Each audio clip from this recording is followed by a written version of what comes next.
All right, everyone, welcome.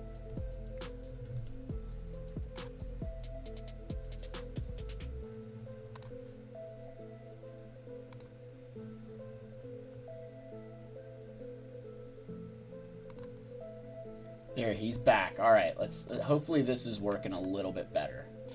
Hopefully, this works a little bit better.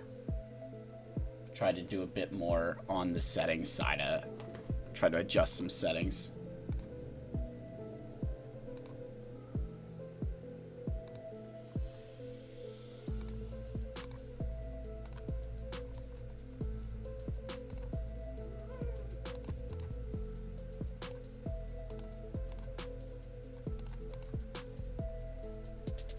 Anders, sorry guys, I think I figured out why it was lagging earlier. I think I had to adjust my bit rate, and I'm hoping that that did the trick for me.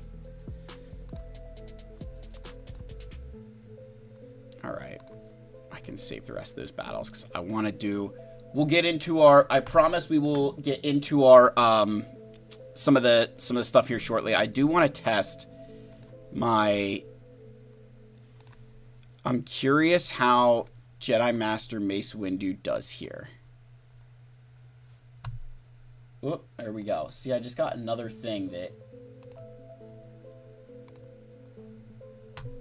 Stream is healthy, stream is poor. I don't understand why it keeps going back and forth like that.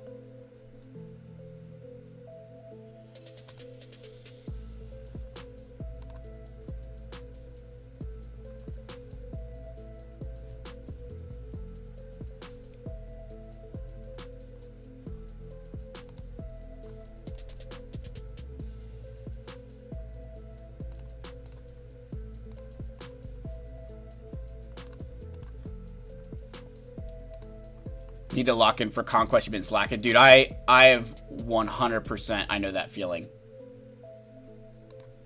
So, guys, yeah, please let me know if we're experiencing crazy buffering or anything like that. I very much need everyone just to tell me so I can figure out what the hell is going on.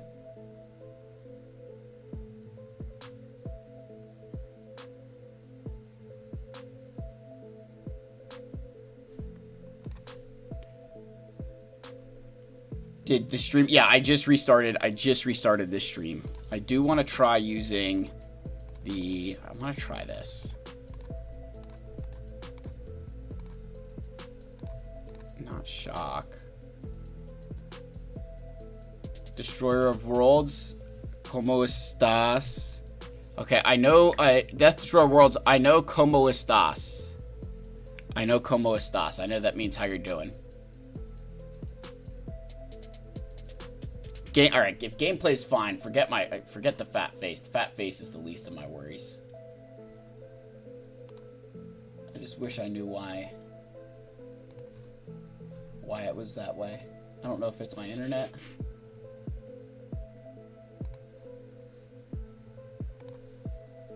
Yeah, I don't know. I can't keep up with it all. I'm not that smart. I don't know if it's because I'm dual streaming with Twitch too. It could be another thing like that where my computer's just not good enough to do that. All right, we're going to try this out. We're going to see how this goes. All right. Let's dispel some buffs. Let's use this.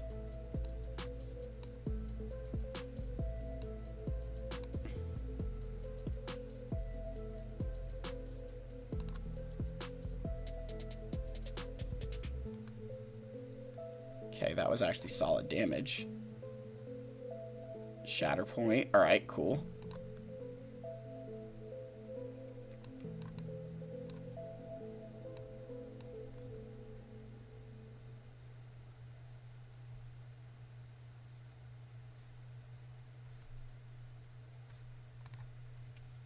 I think just, yeah.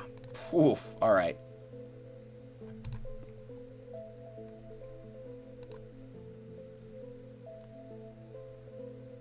Jeez.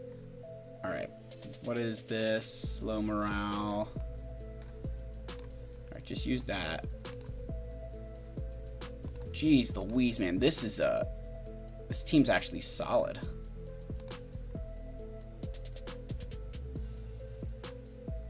Yeah, this is the new mace. I just got him today.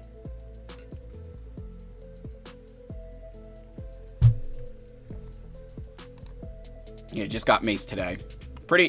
Gotta say, I was able to do a little bit more in the raid than normal, which is nice.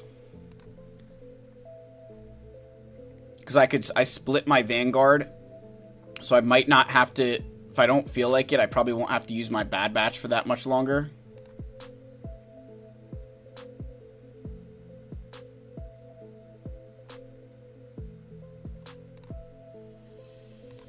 But this is, tell you what, for TB, he is, I mean, that's a solid run through there. All right. Do this. See if we can get, okay, we got an ability block.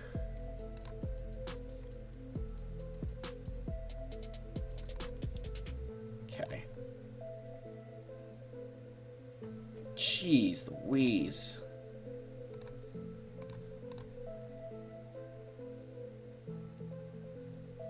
This is, so far, gotta say, I'm pretty impressed by this.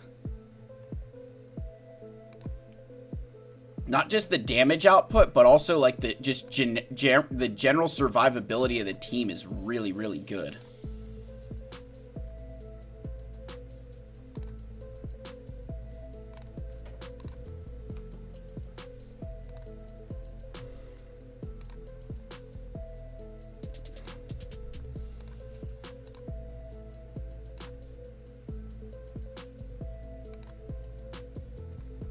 Jeez, that was faster than using JML. That was much faster than using JML. And now I won't accidentally use Cal Kestis in a combat mission. So that's also a positive. That is also a positive there. All right, let's keep, I do want to do another like mission or two here. Let's do Young Lando. I like doing that. These are like the quote-unquote fun missions.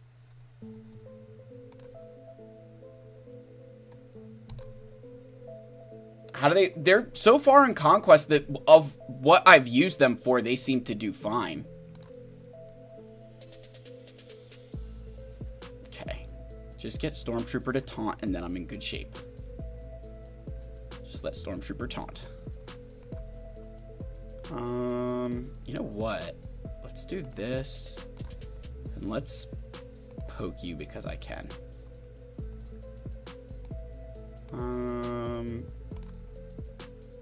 Yeah. Yeah, there we go. All right, let's hit him up.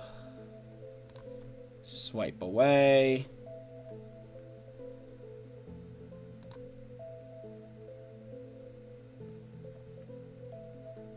Cool. Keep going.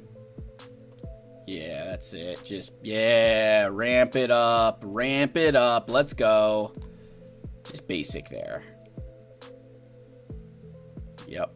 Just rampy, rampy, ramp. Ramp it, ramp it, ramp. There we go. 175. Yeah, we're cooking now. All right. Just hit ultimate.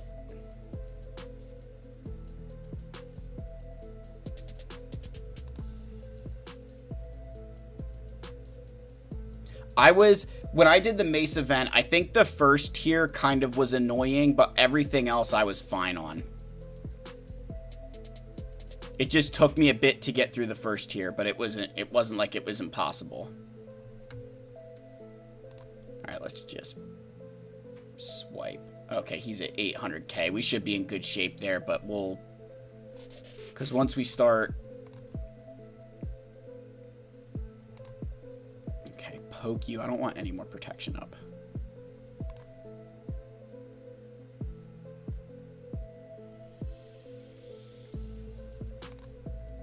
Oh, he didn't keep his taunt. That's ridiculous.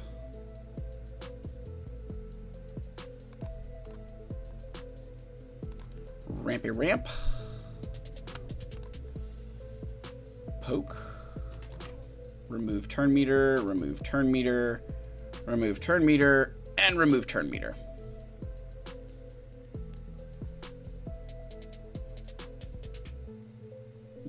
he's immortal.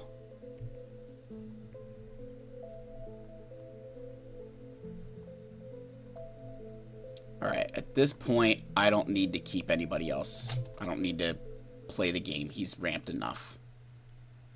This is, I have to say, this is one of my favorite parts of this, is like, this is just so ridiculous that, like, he's got healing immunity, and there's literally nothing they can do to kill him. Alright. Yep, just counterattack us. I don't care. I do want to get, if I can get a stun on Aiden, that would be very nice.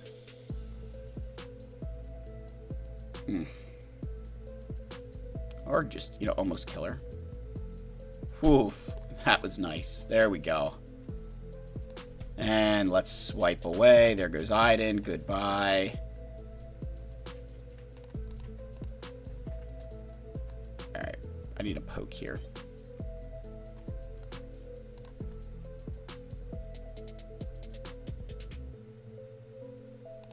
And poke. Boom.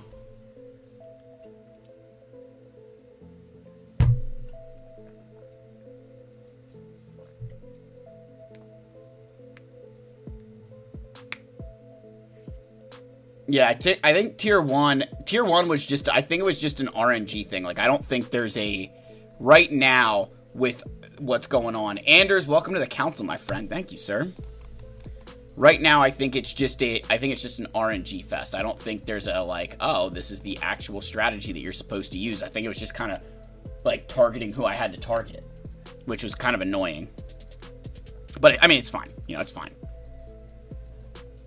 Sorry, I want to do my fun. I like to do a few of my fun battles here. I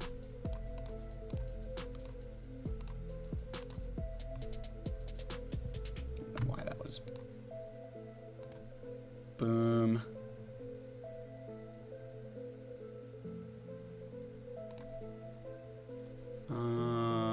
Yeah. Yeah, I mean, listen, it's, hey, they're gonna patch it. I'm all for patching it. I'm all for patching it. You know, because it definitely doesn't feel properly tuned.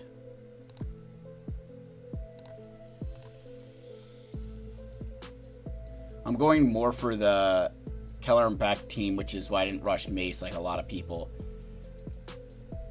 Yeah, I did not. I would argue, like, Mace is good. I think he's going to be a much better territory war team than he is for Grand Arena, which is the unfortunate part. Is I think a lot of us, and I put myself in this category when I say us, a lot of us put the value in this game on how things perform in GAC. And while that can be great, it's not ideal because stuff exists outside of Grand Arena, and it can lead you to potentially thinking something isn't that good simply because it's not performing in GAC. Audio is mint. I'm getting more lags again? What the heck? Okay. Call Hondo to assist. Alright, delete. Game is super laggy. What the heck? Alright, you know what I'm gonna do? I'm gonna see if I can...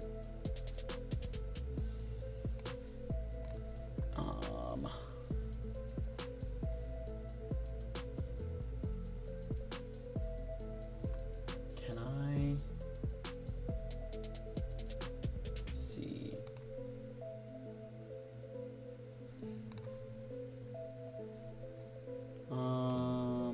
How can I...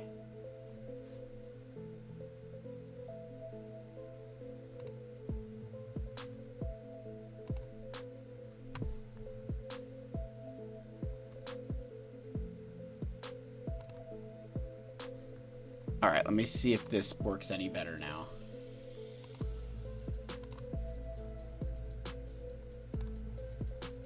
Let me see if that works out.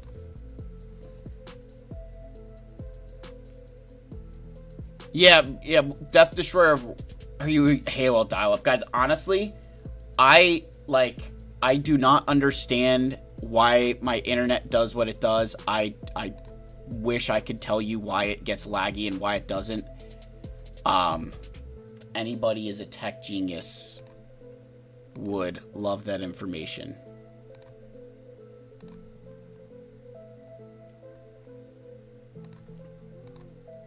I don't know if it's because my machine can't handle everything. I don't know.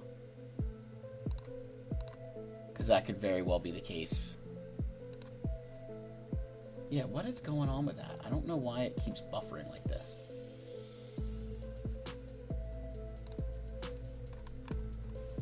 I do not understand.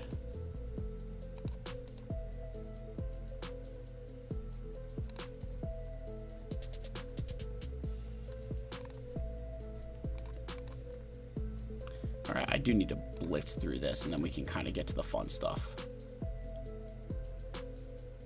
Alright, hit that up, Ray.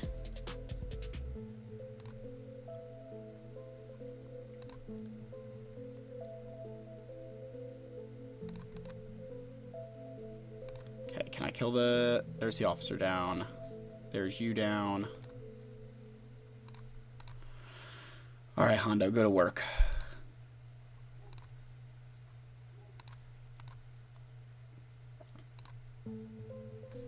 I don't understand any of this crap. I apologize, everyone. I'm looking at my internet while I'm trying to play and figure out what's going on.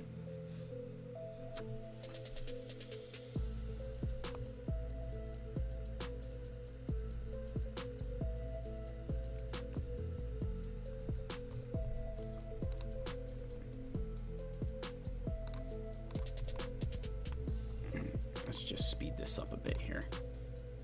Wampa, Relic 10. Wampa will probably have to go to Relic 10 at some point. I don't know when, but he will probably go to Relic 10 at some point. Just because, you know, gotta do it, right? There's reasons for that.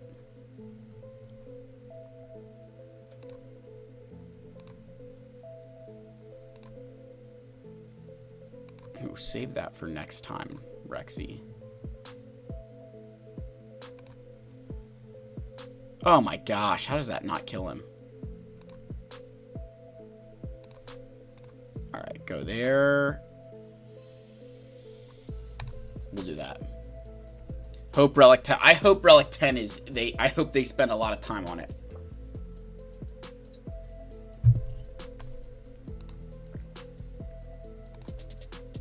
I hope they spend a lot of time on Relic 10. Because... it needs it's going to need some love.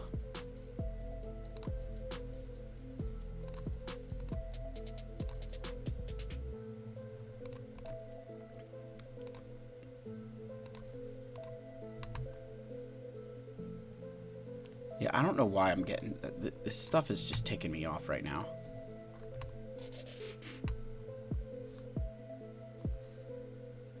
I will say, I do think that they are kind of like... I do want to say, I think they are really trying to do their best to understand what's going on. So, like, I don't think it's the... You know... Like, I would venture to say that I feel they're probably trying to do what they can. I just don't know how. You know, I don't know how. I don't know what they will and won't do. But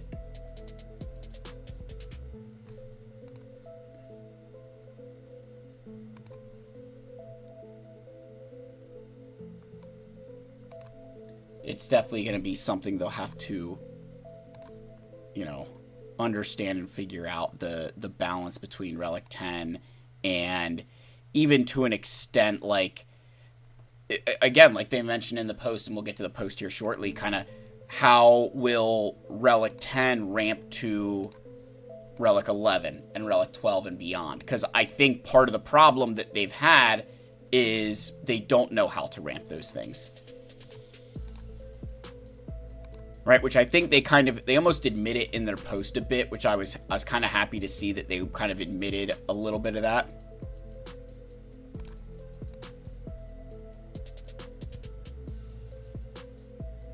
Yeah, that's the thing. I would agree. I think there's definitely a little bit of, like, had you announced Relic 10 a month ago, everybody would have been hyped, but now you've announced Relic Delta and then Relic 10, and so it feels like, it doesn't feel as, it almost doesn't feel as genuine. But again, a lot of that is just maybe a vibe of just where the community is right now and what we're looking for, which again, everybody's allowed to have their own opinions and, feelings on stuff like that. But I just think for most of us, we were excited we would have gladly taken Relic 10. We just didn't want it to take this long. All right, let's throw that on auto.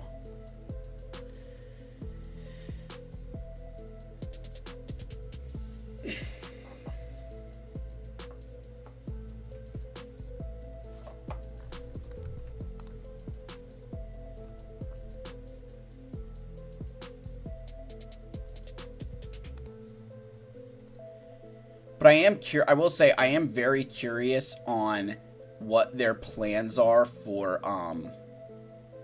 the rollout of Relic 10 in relation to, like, where everything will go.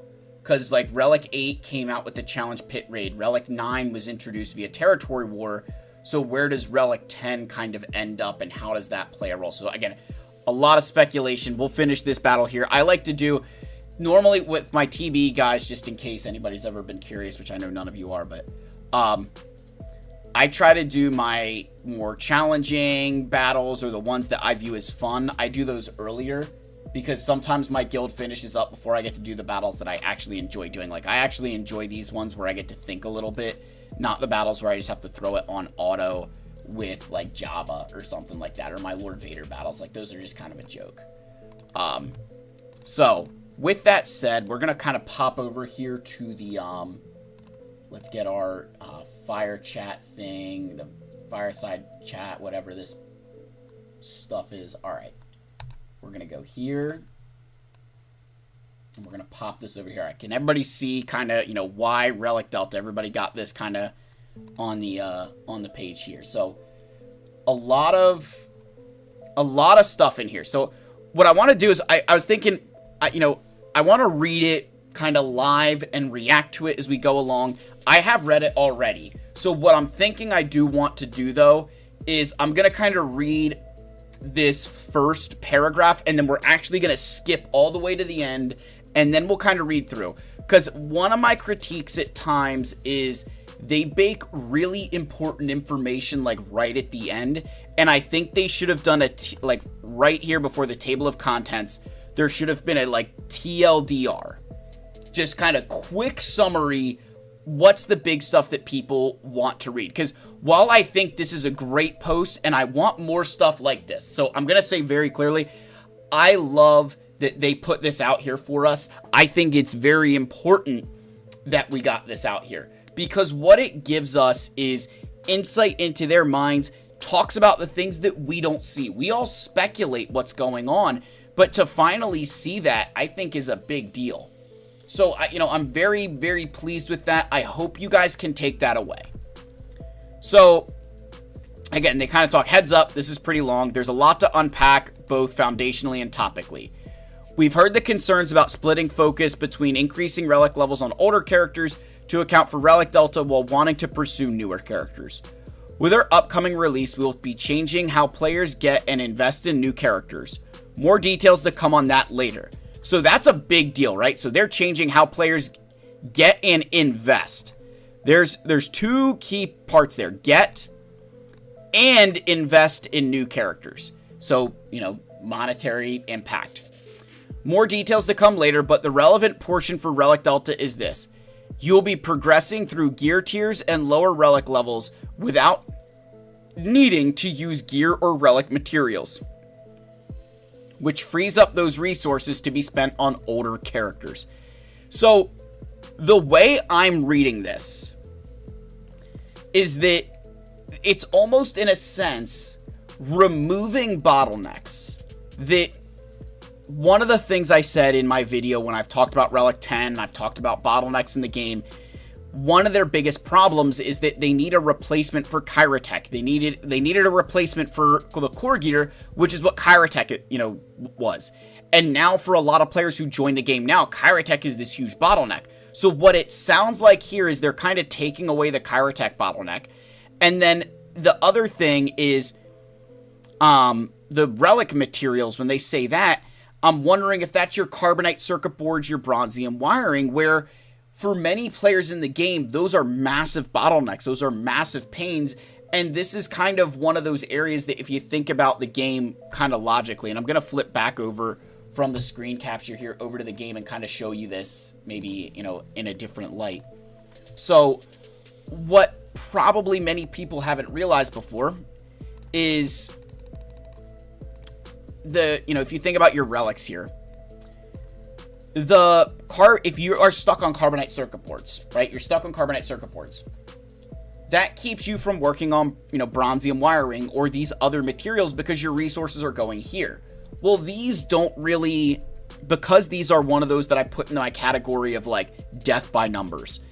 They're a challenge because of how many you need. They're not a challenge because they're actually like challenging to get. You need so many of them. So I think what this is trying to do is get you to stop focusing on some of materials like this and get you more focused on these pieces and the coming Relic 10. So I can't say I hate that part of the update. I just wish that came a lot sooner. Like if we got this update outside of Relic Delta, people be doing naked cartwheels around their houses and down, Main Street, but it's not the case. The next area is also very, very important. Additionally, both droid brains and higher level signal data will be added as outputs from the scavenger, giving players an alternate means of acquiring those materials. We'll talk about this. So I want to scroll down basically all the way to the bottom here. Where does this leave us? So they, and this is just, they say that thing up top. So I want to scroll down here to this. With these changes, Relic 10 is being added to the game, though please see above as to why this doesn't solve the core problem. It will use a new signal data which will not be farmed with energy. Instead, the new signal data will be available in both Scavenger and other game modes. This is huge, right? This is amazing. This is really, really good. And it's exactly what I said when I talked about Relic 10. I'm taking credit for this. This is all me. I did this. Not really. But no, what I said was part of the problem is signal data. When you go into one of these characters and you're like, hey, I want to take my, Galactic Legend Ahsoka, and I'm going to cover the fat face here for a second here, right? I want to take Ahsoka to Relic 9. Well, I need to use all of this signal data. Well, I also need this signal data to go to Relic 8 and Relic 7 and Relic 6. So if they were to release Relic 10 the same way that you would release Relic 9, we'd just add on to this signal data. Well, that becomes super oppressive for players joining the game. So I really like this change where they're kind of saying, hey, we're going to add a new signal data. It's going to be in the scavenger. So it's not going to be easy to get. But here's what I like about this. As a player, they're going to be working on this stuff for Relic 10, allowing you in other areas of the game to catch up to the Relic 9 bottleneck that we are experiencing. So I can very much say that that's a positive change, right? We're still in the positive change side of things. Continuing on here. Finally, there will be a new game mode, new events, and an update to era-related journey guide events, ensuring that all players get to use new characters right away for valuable rewards. We want all players to be able to enjoy the latest characters and content being released to the game. We hope this content helps our choices around Relic Delta make a bit more sense. We will monitor the impact of Relic Delta in PvP game modes and make adjustments as needed. We are passionate about the game, care about you, our players. As always, we'd love to hear your feedback and your continued feedback on Relic Delta, the CG dev team. So what I'm thinking here, an update to era-related journey guide events. I am wondering if this is, I'm actually like legitimately, hot take or whatever, speculation. what I'm wondering is if this is going to be a situation where, for example, Mace Windu, they're going to, instead of unlocking him at 7-star, you unlock him at 3 stars. And then can upgrade him to 4, and to 5, and to 6. And if that happens, I think we'd get a far better, what's the word here that I want to use? I think if that happens, we're going to get a far better output. Right? So I'm wondering if what they're trying to do with that is say, hey, you know what? Because again, one of the big issues that you see, and here's a great example, Hondo, right? I have all the character, like, if we go to my journey guide right now, I guess it's stuck on Mace Windu, isn't it? Oh, no journey guide. So now I can go here, and I can go begin journey. All right. So, like, I have all the characters at relic levels, right? Now, I might need to do some additional relics here and there, but, like, all that's stopping me is stars. Now, for a galactic legend, okay, maybe that makes sense. But think about how many of you could go and unlock Mace Windu right now if it wasn't stuck behind 7-star. So there's a part of me that wonders if that's what they're going to do. If they're going to come in here and say, hey, no longer 7-star requirement, you can get him at 3-star. Because one of the complaints a lot of us have with some of the content related to Conquest and related to other things, I think this is a chance maybe where they're seeing, hey, the direction we want the game is you to interact with new stuff, but we gate it behind these metrics or these, we use these milestones that no longer make sense for how the game operates. So again, still on the positive side here, but we're at the very end, right? We're not, we're at the very end. So now we're going to scroll back up to the top here. So let's go down to the basics of vertical progression. So games with progression fall into 2 main categories. Horizontal. Let's be very clear, Ginger. I want to be very clear. I should pause here because I don't want people to get the wrong impression about this. I do not think Relic Delta is a good idea.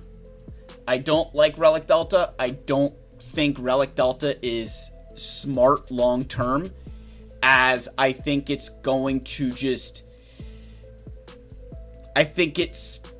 unless the numbers are small enough to the point that it doesn't make a difference in 99% of fights, which then it's like you may as well just not do it.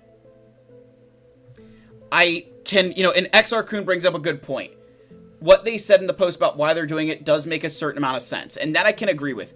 I can understand why they feel Relic Delta is the answer. And my one thing that I would kind of stick back at them is a lot of this is the fault of the way that some of the things in the game have been released. And we'll kind of talk about that as we go through the post here. So they talk about horizontal. Power does not increase, rather over time you gain additional tools in your tool belt to solve the same sorts of problem at similar power levels. So this is kind of, now again, it's kind of hard to see stuff like this because a lot of games kind of use vertical progression, but the argument one could make there is, if you've ever played like Call of Duty, think about like multiplayer in Call of Duty. The higher level you got, the more weapons you unlock, the more perks you unlocked, the more things that you kind of got along to help you. The players you're playing against, if you, think, now, again, back in my day, not with the skill-based matchmaking that exists now, but back in my day, boomer talk here, you fought against those same people, right? It didn't change, your level changed and you got more stuff to help you along the way. Where vertical progression is that power increases with new releases. This doesn't have to be rapid, and the team has done an excellent job of taking measured and calculated steps when it comes to power increases. This power increase can come from equipment, stats, kits, abilities, systems, etc.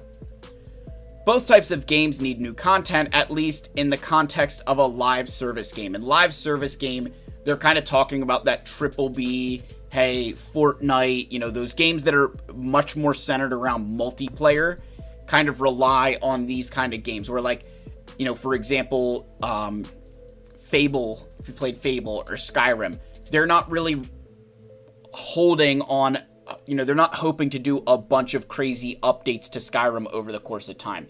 They're going to ship out a complete game and you're going to play it, right? They have different constraints and objectives with new content, but they both need it. Vertical games generally need new content at a higher power that players transition to and transition away from older content. And this, I think, is really important.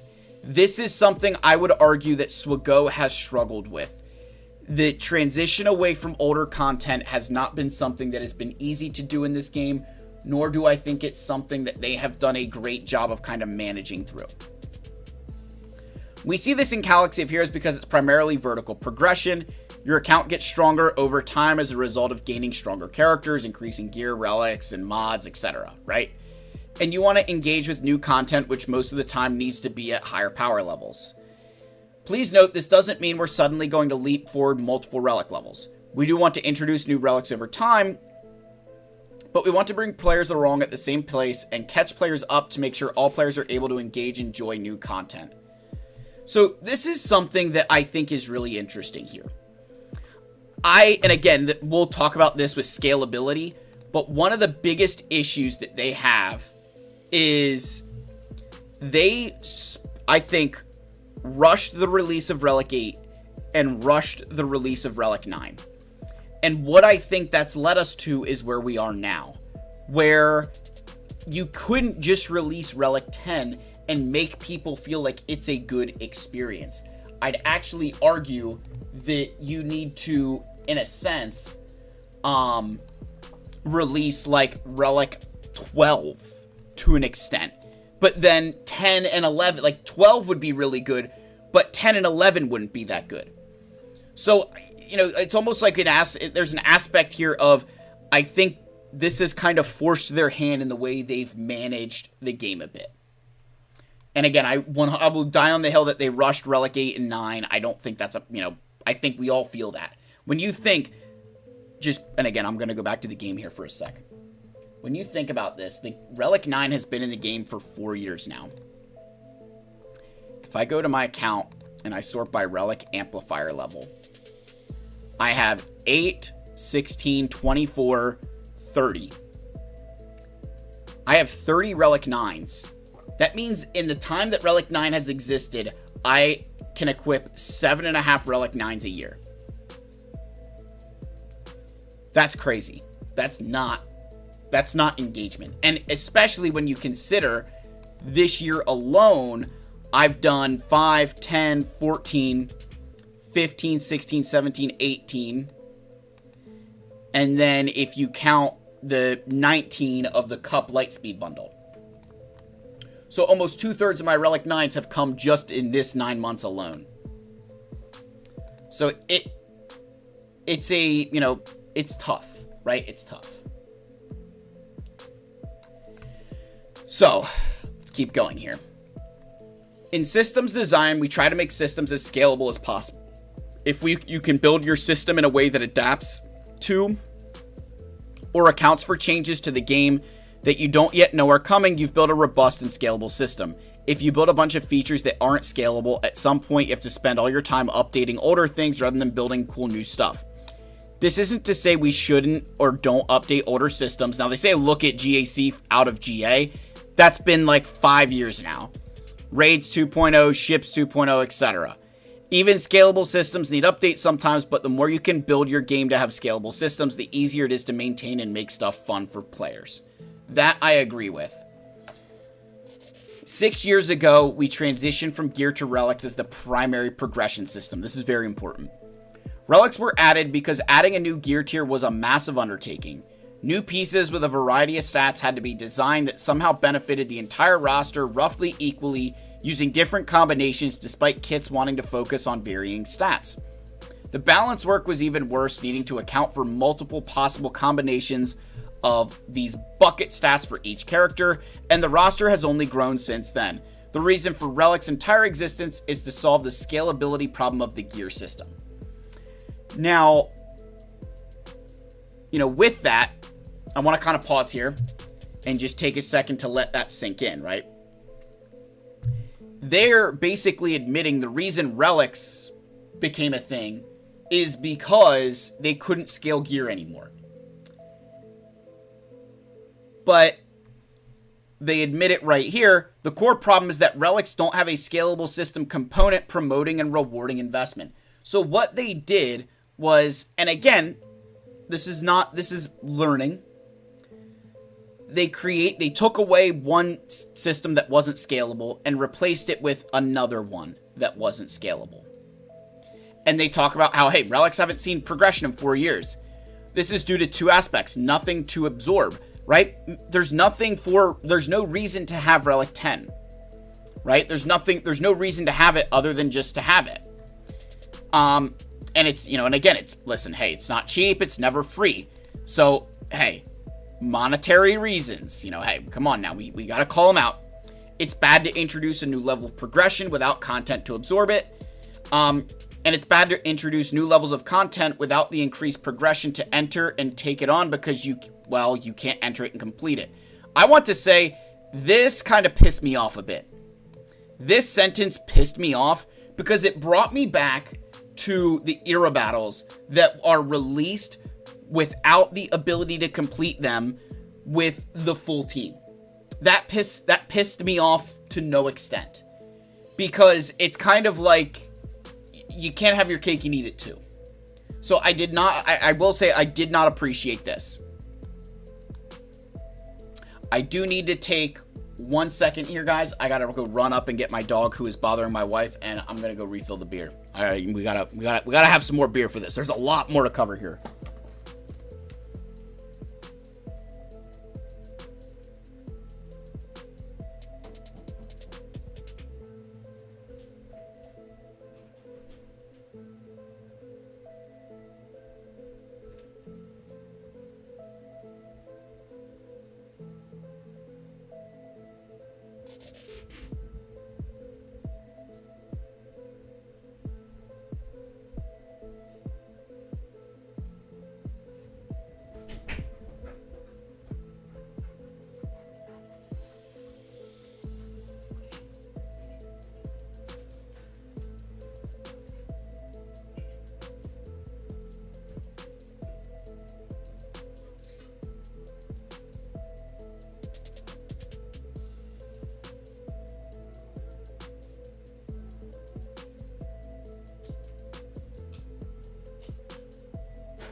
All right, we are back.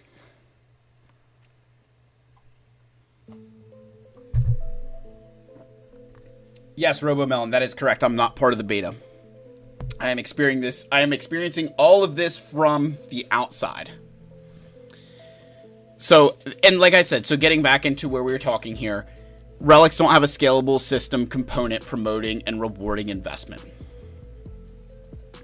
So, what eventually happens to a live service vertical progression game that stops releasing vertical progression? What happens to any live service game when the core gameplay loop is removed? There are two operational reasons to invest: the stats given on each individual level and content entry requirements. But at some point, the stats have diminishing returns and the requirements can't update as players' rosters evolve.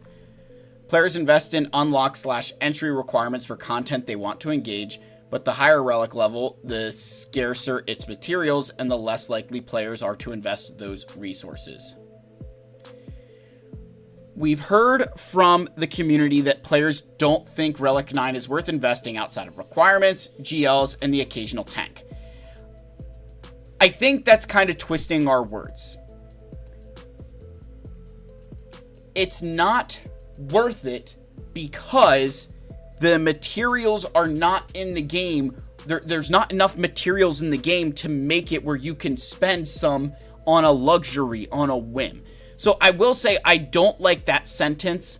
I think that's a bit of we're looking at it and saying these are the places you get the most bang for your buck for it, because you're not giving us enough of it.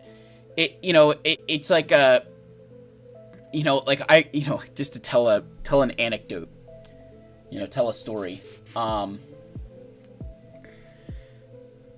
When my dad first got his, he was a pharma sales rep, and I distinctly remember him telling me this story.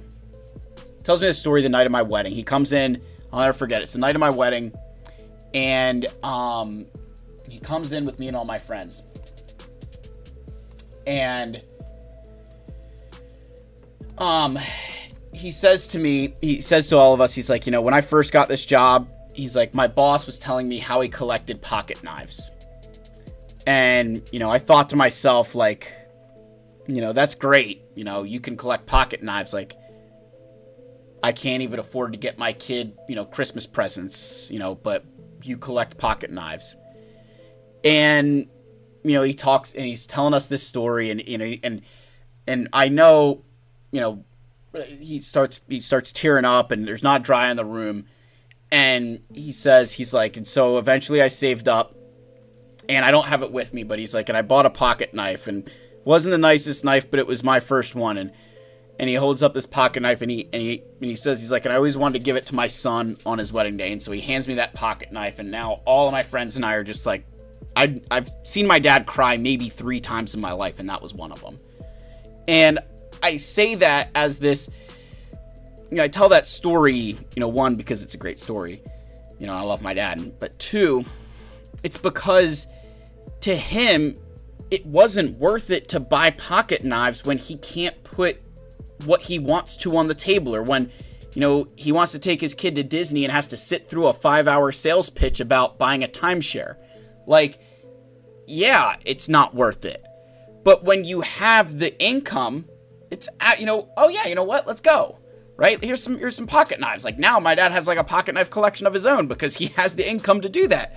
But you've got to be able to provide, if you're going to tell us, hey, we see you don't think it's worth it.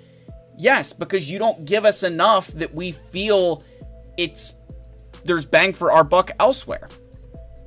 So I did not like this, sorry if I got a little off tangent there, but God, I felt that story kind of hits home here, that like, it's not fair to say, oh, you don't think it's worthwhile. It's that we can't, right? We're not there.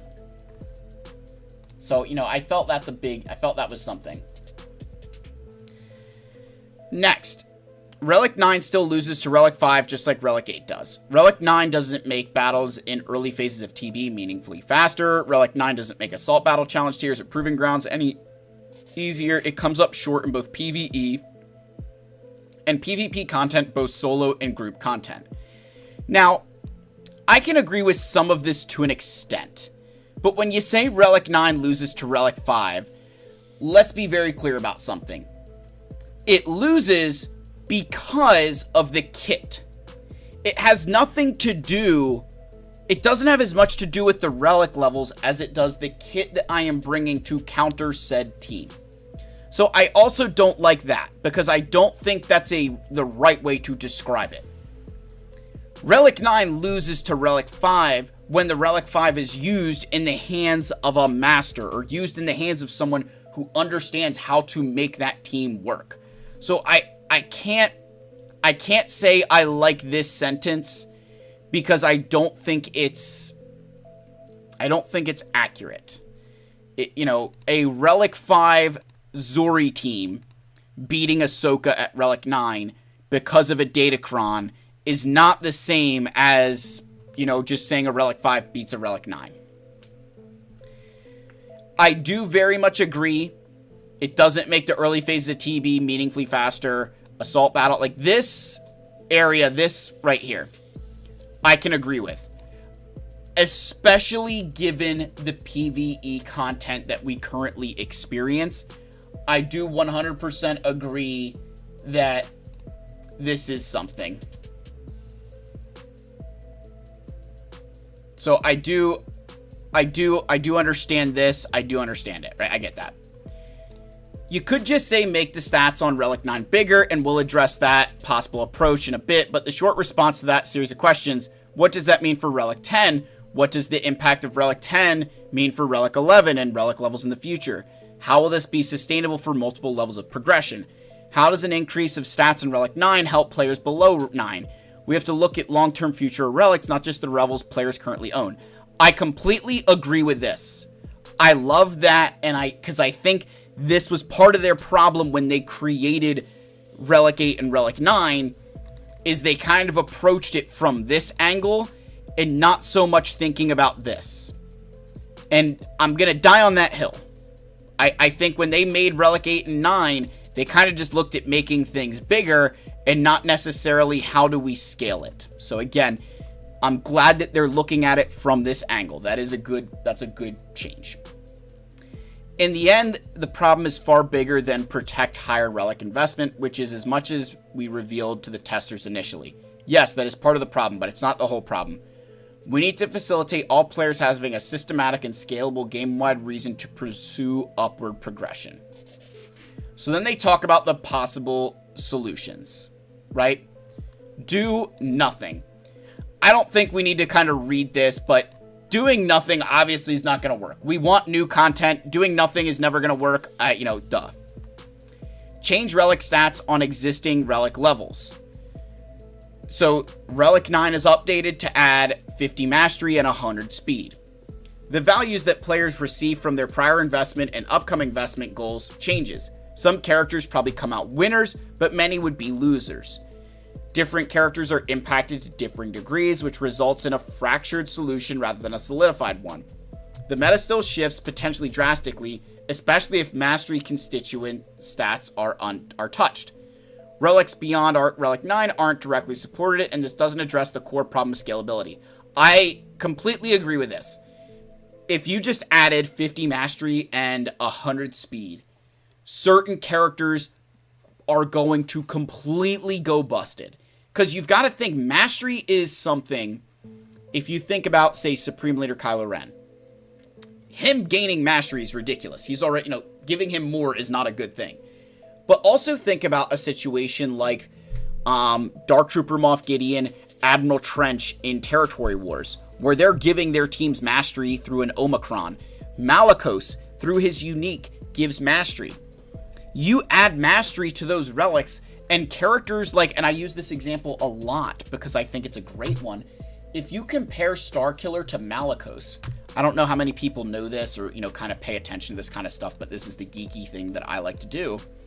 When you read Malicos, in his unique ability here, is it in Strength is Power? Yeah, so he has 100% max health and 50% mastery, where Starkiller just gains stats.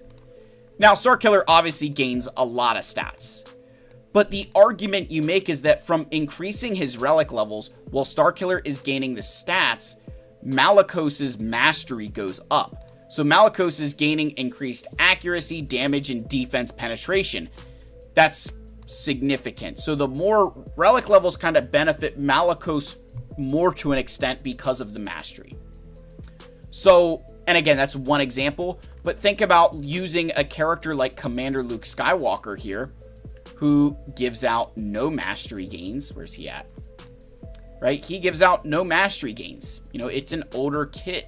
You compare that to a character like Bo-Katan Mandalore, where in her, and again, it's an Omicron, but it still says, hey, we're gaining 50% mastery.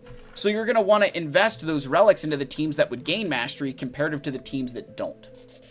So again, good thought process on their part there.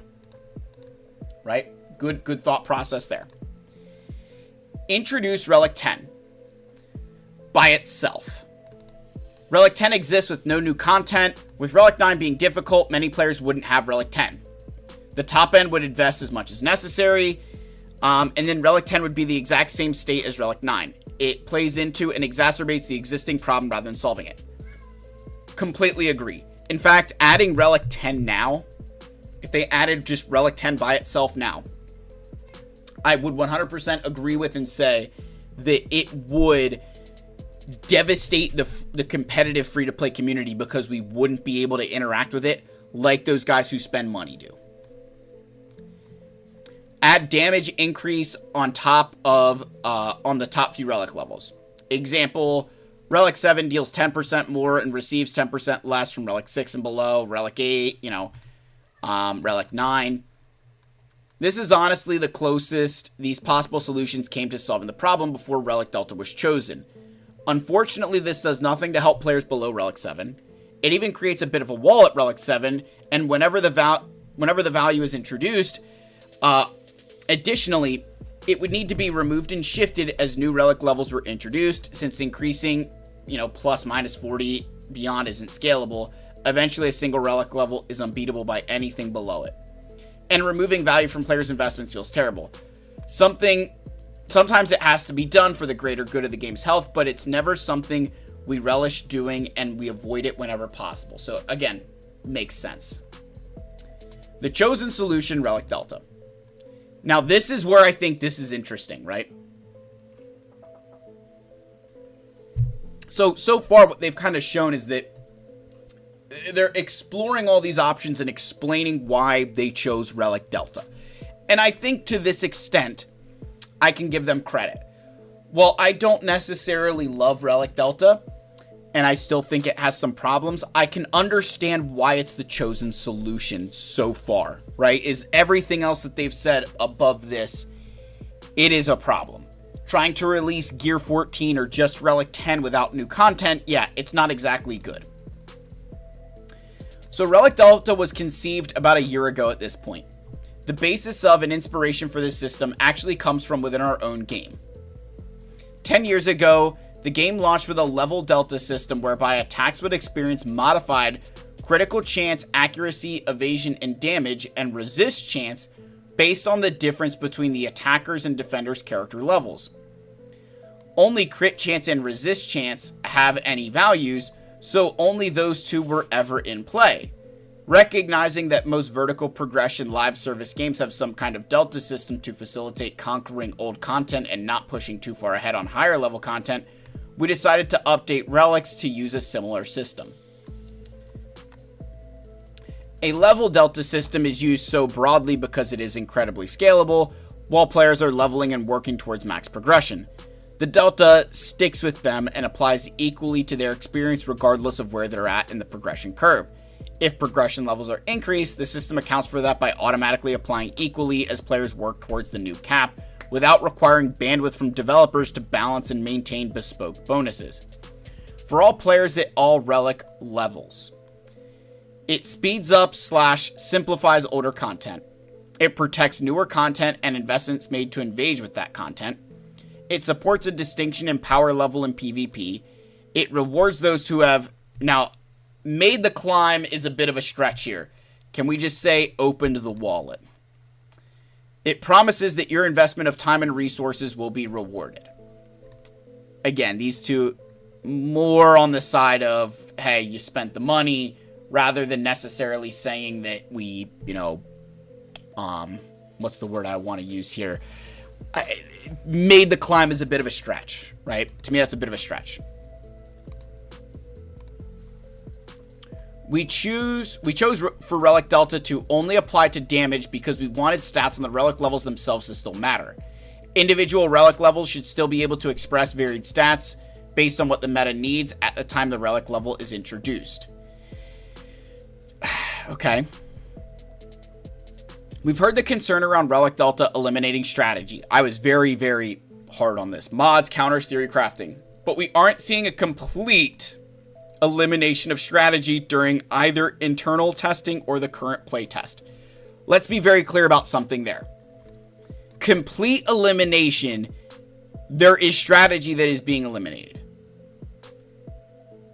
We fully intend for strategy to continue to be a central aspect of both PvP and PvE content. Yes, Relic Delta eliminates some cases. Gear 12 Malicos beating a Relic 8 Ray. Now this is horseshit, right?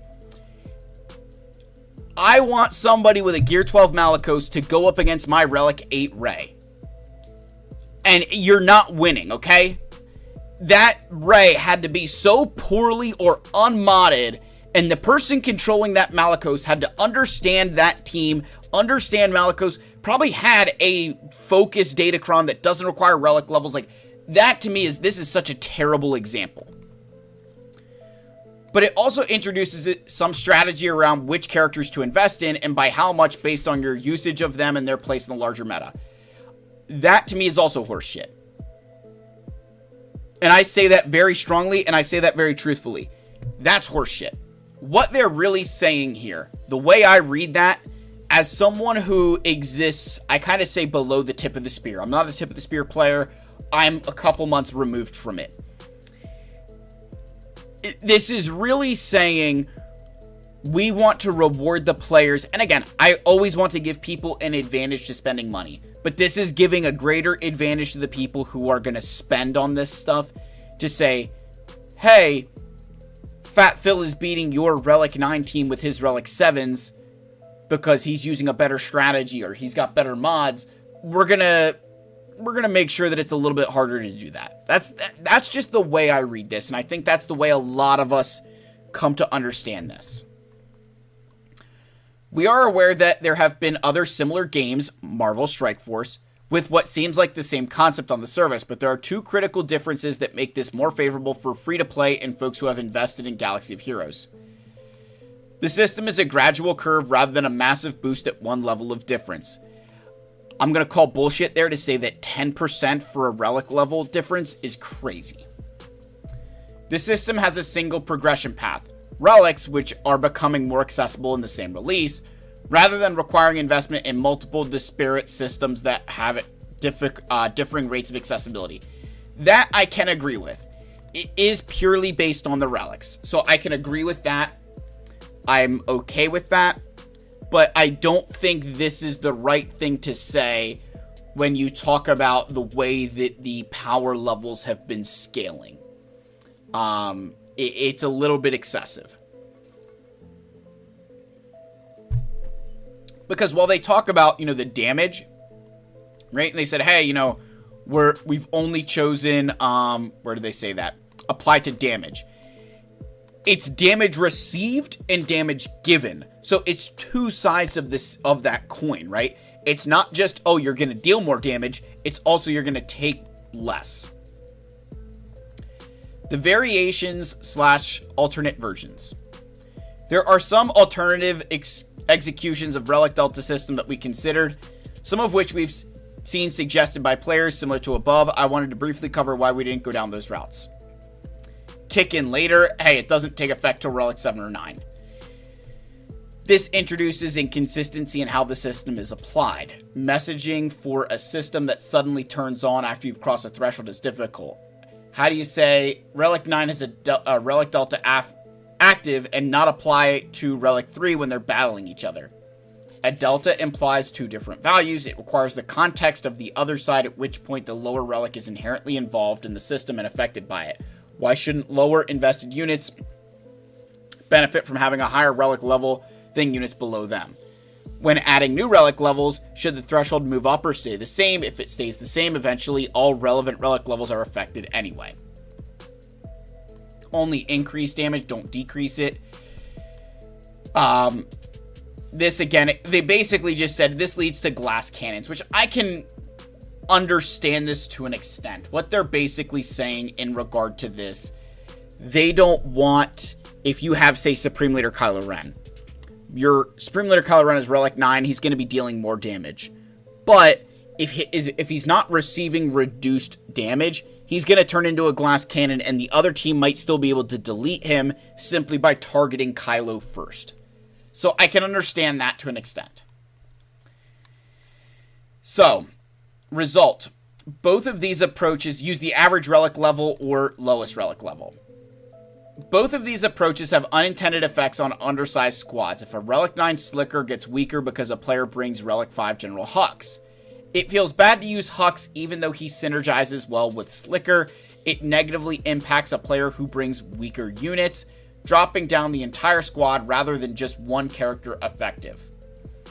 There's also a lot of gamification and cheesing of the system that can be done if the average is used. This I can also agree with, right? I don't think average relic level makes sense, and I kind of want to flip to the game because we did kind of come to the end. We will cover the end again there just to kind of cap it all off and then talk about, my thoughts here. So if we pull the game back up, right? If you think about me using, say, Supreme Leader Kylo Ren, I have an average relic on my Kylo team. If I run First Order Stormtrooper rather than Sith Trooper, I'm at a Relic 8 average there, right? If I was to go and, say, use Kylo against, I'm trying to think of a good team there. Say JML. So I've got JML. If I use my Jedi Knight Luke, they average out to a Relic 8 average together, right? So now if I bring, say, my General Skywalker, just because he's Relic 9, now my team is going to be, getting a Relic advantage. So they're trying to avoid that. I can agree with that. I do think that does make sense. And I think the way they're doing it also helps because it kind of works the opposite way as well, where if you have a, and I would use, maybe a good example would be like, trying to think of a team where I have, Rogue One maybe. Your Admiral Raddus is Relic 9, my Cassian's Relic 8, but like, hey, Admiral Raddus is going to deal more damage and take less damage. But, like, Jin, K2, and Chirrut, they're not going to benefit from the stats of Raddus, right? Raddus isn't going to protect them anymore. So I can't say I like that approach because I do think it does kind of stop some of the potential problems that would start to arise, right? So I can't say I do like that kind of, hey, we're not going to use the average, because I think that does lead into some, some gaming, if you will, right? Some gaming of the system. And then they talk about, hey, we're going to release Relic 10. There's going to be new signal data. Again, I cannot say how much I appreciate this part right here. I think this is what they should lead with. The future, where does this leave us? This is what I would lead with. This is what I would be going with on, when you read this, you begin to understand maybe why Relic Delta does make a bit of sense. They're not trying to make Relic 10 ridiculous. The way I kind of read this is they recognize, hey, we don't want Relic 10 to be this impossible thing to beat. So while I don't think I love the idea of Relic Delta, because I think it can lead to some matchups that have some bigger consequences. And, maybe even a better way to show this, maybe I'll go here for a second as a good example. So this is where's my GAC history? So if we go up against here, so we go to my attack, and I want to scroll down here a bit to... So you see a couple of these fights. I didn't face anybody with super high relics in this one, I don't think.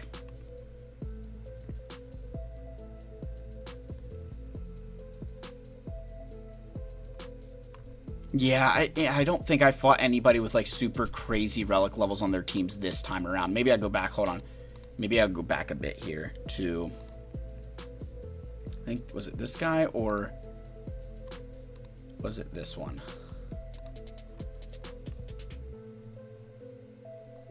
Somebody I fought their, someone here I fought their Hondo, and it was like a crazy mismatch.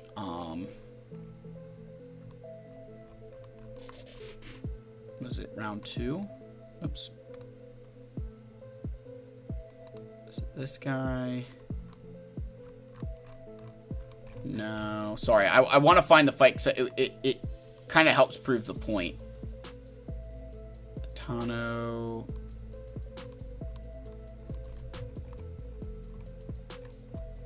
Was it this dude?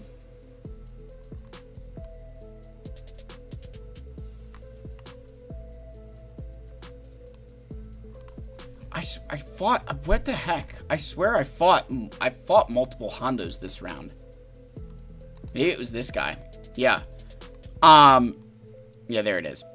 So, this guy didn't have crazy relics on his Hondo, right? You know, I don't know if you guys can kind of see the full picture there. So, he didn't have crazy relics on his Hondo here, right? But if you went to, like, the Ray battle, now I used Leia with far greater relic levels, and it took me a while to win that fight. But I guess what I was trying to get at here, I couldn't find a good example, and I probably have some of my other GAC history that's a better example of this. But, like, I can understand to an extent why they think that the Relic Delta makes sense, right? I guess that's what I was trying to get at. I can understand why, to an extent, I think Relic Delta makes sense. I think the problem is let's try this for a second.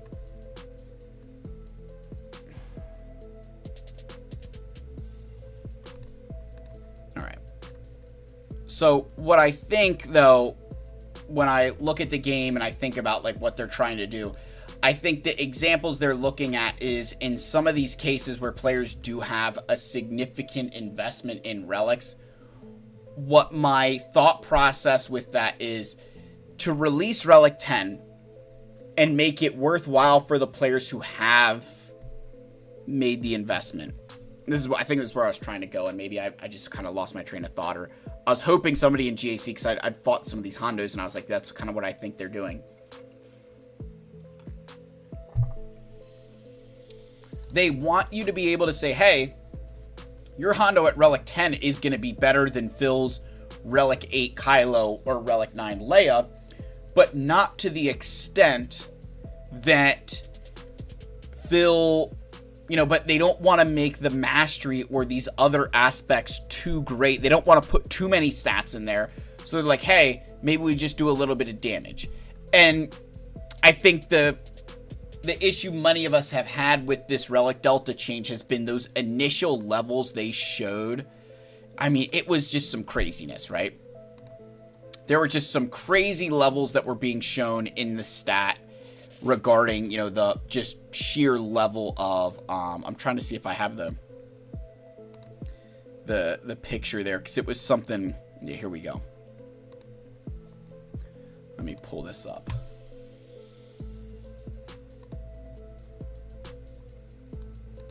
There it is. So I don't know if you guys can see this now. There we go. So this was the initial testing they did. This is the most recent one, at least the update that we've gotten so far from the content creators who are a part of this.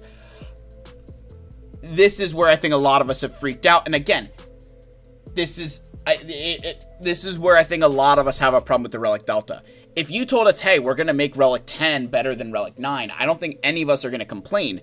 But when you see that they started out at a 20%, you know, damage increase and reduction, I mean, that's ridiculous for a single relic level. So I think this is where a lot of us are still kind of very salty about this, where a lot of us are still very much, you know, I think this is where a lot of us have our frustrations, is that these thresholds just feel so ridiculous. Personally, for me, right, and again, I talked about this in my videos, and I will continue to try to preach this and continue to try to, you know, make this a reality. But my personal opinion here is that I think Arnold said it, Scribe said it, you know, go with like 5% per relic level on the offense and like 2.5% on the defense side. Because the defense reduction is far greater than the offense reduction. That's something Sanjita said. It's something I've said, you know, hey, like, you know, those are, hey, you know, that difference is not, they're not equitable, right? And I want to pull up my calculator here too, because there's another aspect that I don't think is being mentioned. But when you think about Relic Delta, and again, I'm going to move where's the calculator at? Let's move it over here. So when you think about like when this takes effect too, let's say you're starting off at 100, say you're starting off at 100 offense, or go to 10,000 offense. So if I'm 10,000 offense and I'm going up against a team that is 2 relics less than me, right? So if I'm going up against somebody 2 relics less than me, my 10,000 offense is now going down to 80%, right? So now it's at 8,000. If I'm using a Datacron, right, the question becomes, if you're using Datacrons or there's unique abilities, whatever else, but let's say we're using a Datacron. The question becomes, let's say, all right, I'm going to 10,000 offense and I'm getting 50% offense from the Datacron. So now I'm at 15,000. Does this Relic Delta happen then, where now we're going to multiply by 0.8 and get to 12,000? Or are we taking the 10,000, multiplying by the 80%, and then saying take 1.5 times of that? And this one, hey, works out good. There was an example I was doing in my head that was not working out this way. But that's a question to ask ourselves. I think that one worked out. Maybe I'm just like off my rocker in that I'm an idiot and that I'm just like spewing nonsense. Is that the right? Did I do that right? So if you're at 10,000 offense and you get, let's say, let's go here to maybe 80%, get to 18, and then go by 80, you get to 144. So then if I get 10,000 multiplied by 0.8 and then multiply that by 1.8, you also get, so maybe I'm wrong. Maybe a lot of us were wrong. And maybe I was wrong. Maybe I'm wrong here. And we solve this live. So I don't think the question I still have is when this takes effect, what, and it looks like it's going to shake out where it's not going to make a difference of when it gets calculated. At least in this example, right? At least in the examples I used where you're going to go up 80, take away that percent. So I don't think that's a big one to deal with. So maybe I was wrong there. So I kind of apologize for that because I kind of maybe misled a few of us there. But yeah, so that feels okay. So I'm going through, I'm reading some of the comments here now. Caleb Wheeler, let's say Smuggler's Run 3 is Relic 10. Do you think Hondo should become top priority for everybody outside of our new early? That's a good question. It's a great question. Potentially, yes. Right? Potentially, yeah, Hondo becomes the most important character in the game if he kind of can facilitate those Relic levels. Right? If Hondo's going to facilitate Relic levels, yeah, maybe he does become that really important character that you're going to need. The other question that I think I saw was, I think the issue is that they're not just increasing the value of prior investments, they're taking away value if you didn't invest all the way. That's from RoboMelon. If they had said any Relic difference involving a Relic above 9 will be subject to moving forward, for now, that will just be Relic 10, and we're starting at 5 to 10%. Yeah, RoboMelon, I understand what you're saying. I think what they're really trying to do, the way I see this, now, my argument I'm also going to make against them. You just made it easier to Relic these new characters to Relic 3, right? Like my Pirate's at Relic 3. This is now a useless team if Relic Delta becomes a thing. Because they're not going to be able to deal any damage because they're Relic 3 comparative to whatever team they're going up against. So I think this change sort of like this whole time where you spent saying, hey, you don't need the star counts, all this stuff. Now it just kind of feels like a slap in the face. No?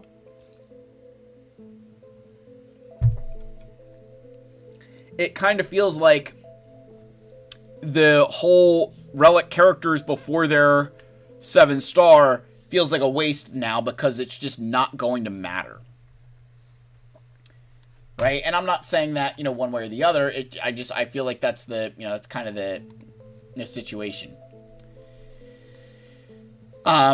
The team issue is that I want to be Relic 10, IG12, and Grogu, but it would basically be pointless. That's from Caleb Wheeler, and that's that's a fair point. These characters like Hermit Yoda. Now the difference is like Hermit Yoda, for example.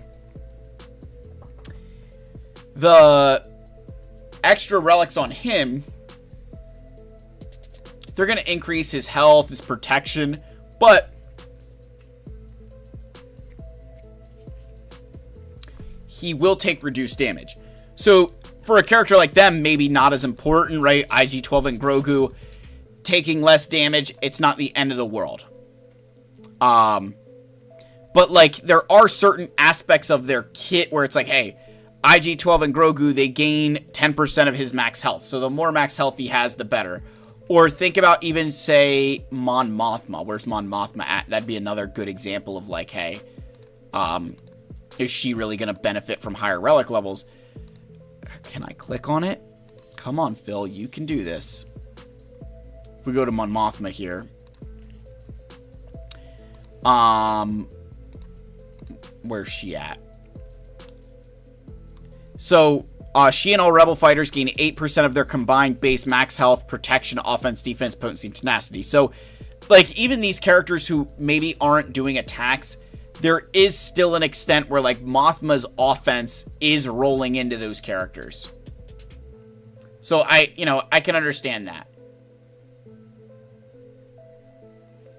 Yeah, Datacrons, Relic 10 is going to make fleets annoying. Yes, 100%. Zoltar, I have said for a long time that I really think fleets just need a complete, like, fleets are just in such a terrible place right now. Rogue One, they're already trying to nerf it. Like, here's, like, my Shard Arena for the first time in a long time, it's all people who just have Leviathan, which is great, right? Like, hey, it's awesome. But, like, I had Leviathan, and I'm pretty salty about this. Leviathan is the only thing in this game I've locked on, it's the only thing in this game I've ever unlocked upon release. And it sucked, right? But also, you've now made this investment, like, because Fleet Arena still exists with all the crystals, all those players who've had this ship for a long time feel like there's nothing you can do because these mirror matches are such a joke.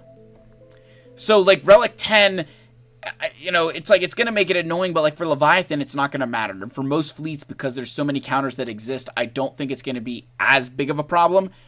Leviathan could be the one fleet, I would say, where I could see it being a huge issue because of how often we do the mirror match. Going first with your Darth Revan can be huge. But again, bringing out Scimitar, it still doesn't matter, right? So yeah, I don't know to that extent. Anders Lay, with the wording of their post, will new characters be unlocked at relics? I don't think so. I think they said something about new characters not needing gear, or at least they don't need the relic levels. Like, yeah, the wording there was a little bit ambiguous, but I think the way I was interpreting it is that it's going to be, I think the easiest way to interpret it is that it's going to be a lot easier to get to those early relic levels and those early gear levels. The full way we aren't sure on yet, but the early areas, yeah, it's going to be easier. How that looks, I'm not certain. But yes, it is going to make life a little bit easier to the extent where, there's still a lot up in the air. But I think you can, I don't know if it's going right away. I'm not privy to that kind of information, but, we'll kind of wait and see. Yeah, going first with Revan is 100%, yeah, it's banners. I actually lost my 1 grand arena by 2 points, and it's because the enemy Leviathan went first. So a little bit salty about that. Just a little bit salty about that. Guy was like 15 million GP too. Like, that one hurt. That one stung a little bit. Just like that mod not rolling speed.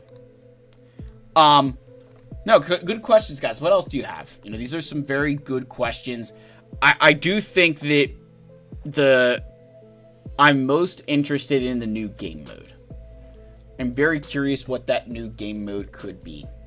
I'd love it to be something where, and again, this maybe goes into something that we can, think about Conquest here.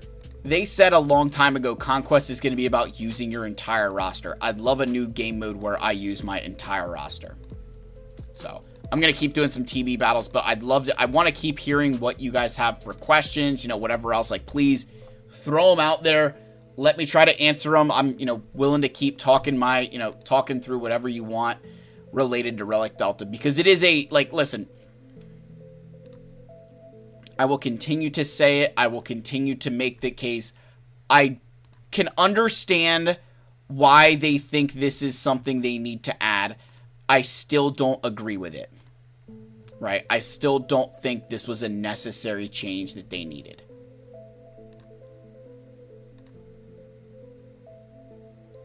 I think there were other ways they could have done this.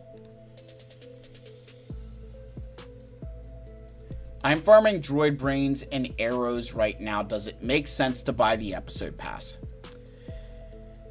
Alright, so wishy-washy. Yeah, this is the way I try to encourage my subscriber base, everybody, is I will never tell you how to spend your money. In the sense of, I never want you to feel like, oh, Fat Phil told me to buy the episode pass. I never want anybody to feel that way.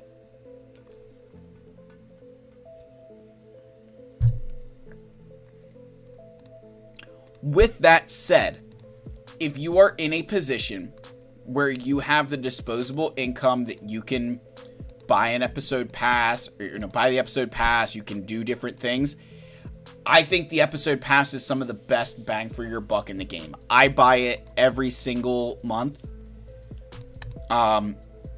Between the character shards, between the droid brains, between the Omicrons, there's a lot of value there, and it's something that I have said for, if I'm being honest, it's something I've said for like years, where they need to release more packs like the episode pass, where, listen, it's a, $20 in the grand scheme of comparative to other games, $20 isn't that much, especially comparative to some of the other pack CG releases. But it's a lot of high value stuff. So I think in the standpoint of hey, is this actually worth it? It can be very much worth the purchase if you have the ability to make it.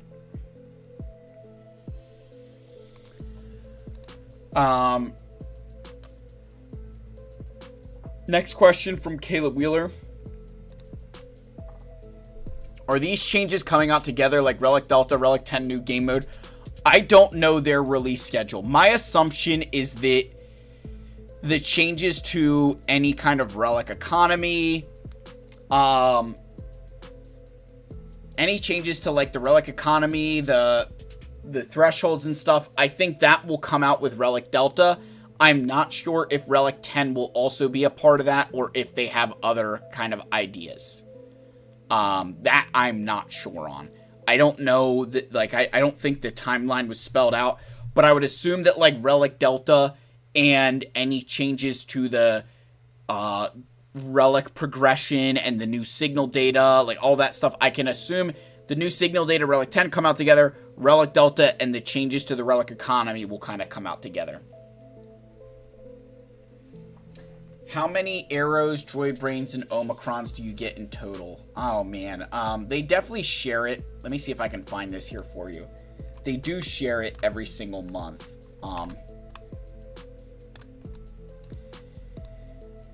Let me see if I can find this. Yeah, we don't know the new game mode. We do not know the new game mode. We're not sure on the, we're not sure on the game mode. I don't think that's been it's been made clear to us.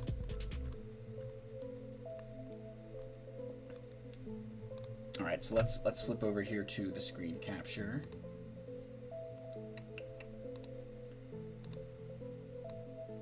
So, in the episode pass, you're gonna get one Gerda keypad, or let's go to droid brains. Just one droid brain. Let me do this. Control F. Come on, thing. Can you type?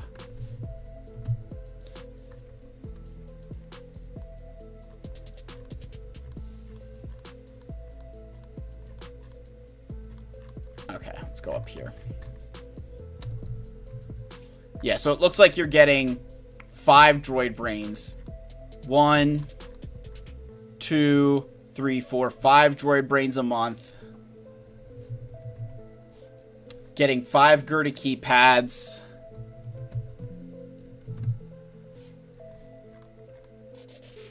You're getting 4, 6, 8, 9, 10 impulse detectors, and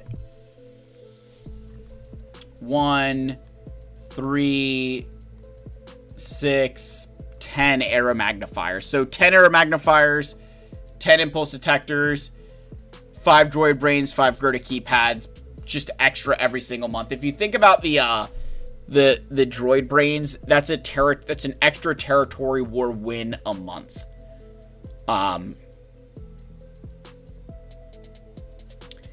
And then I think the big thing as well is from the Omicrons you get are also really nice, but then you also get the extra shards. So like the Rogue One ship, I got extra shards for that. And why that's really nice is if you go over to the game and you think about like that, I got these character quests, right? The character quests here. So like I got the Zetas that go along with this. You can get to some of these extra marquee tiers to earn additional, oh, it's not active anymore. I earned additional, like, blueprints along the way. So, like, it does help you. It does give you a really good head start.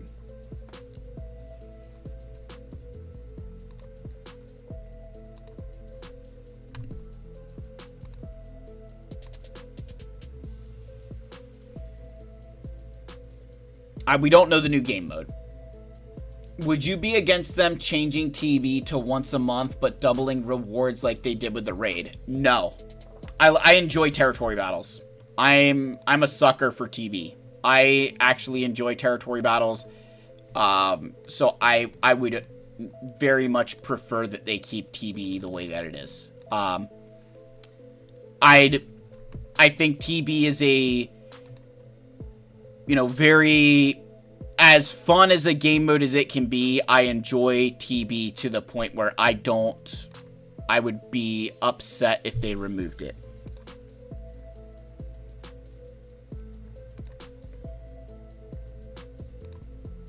So yeah, I enjoy TB enough that I would not want it to be a once a month type thing.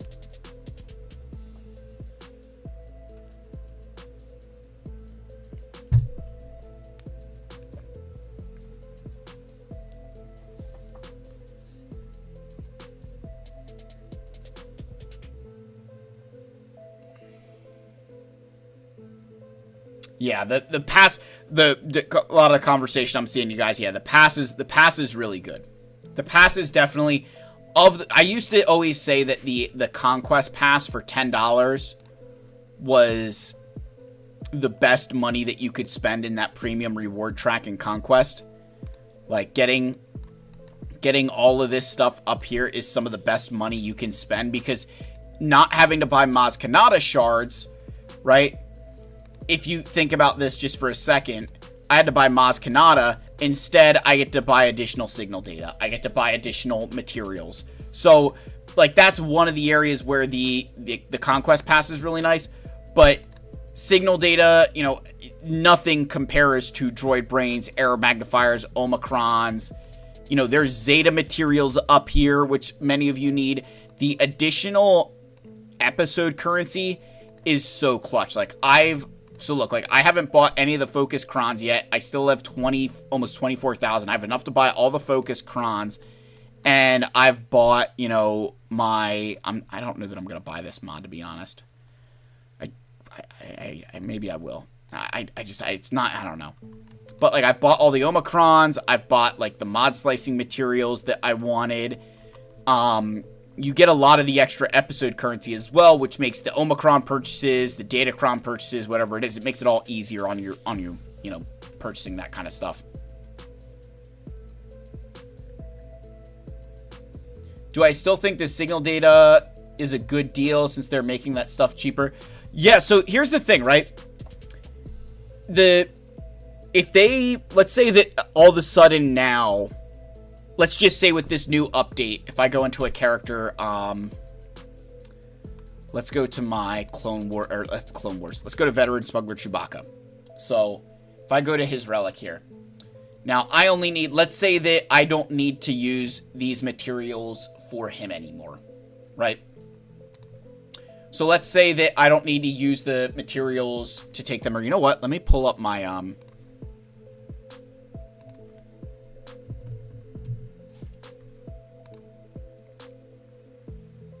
let's go here.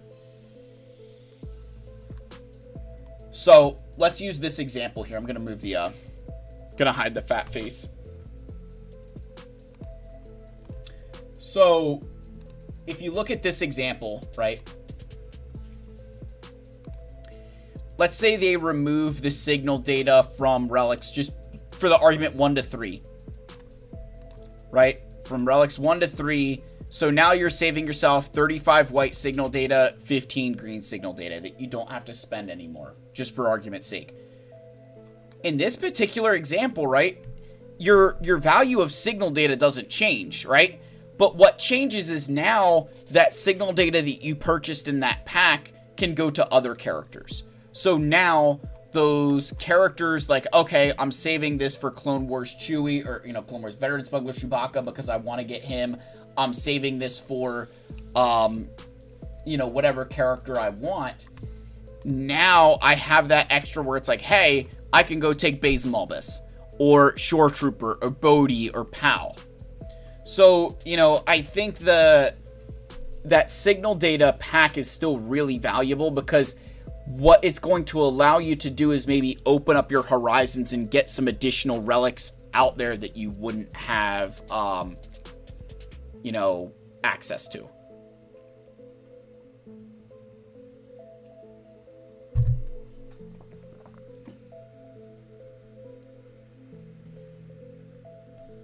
Yeah, RoboMelon, I'd rather we get less territory war than TB.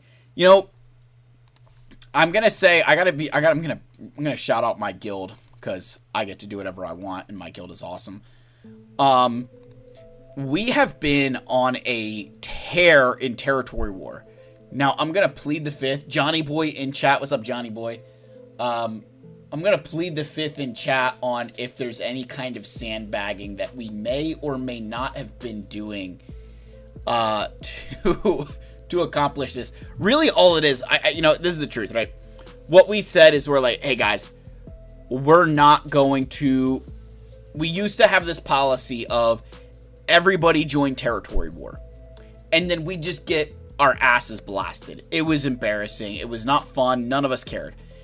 The minute we said, hey, only join if you're going to participate, we lost maybe like, and when I say lost, there are about like probably 7 to 8 players every single territory war that don't join.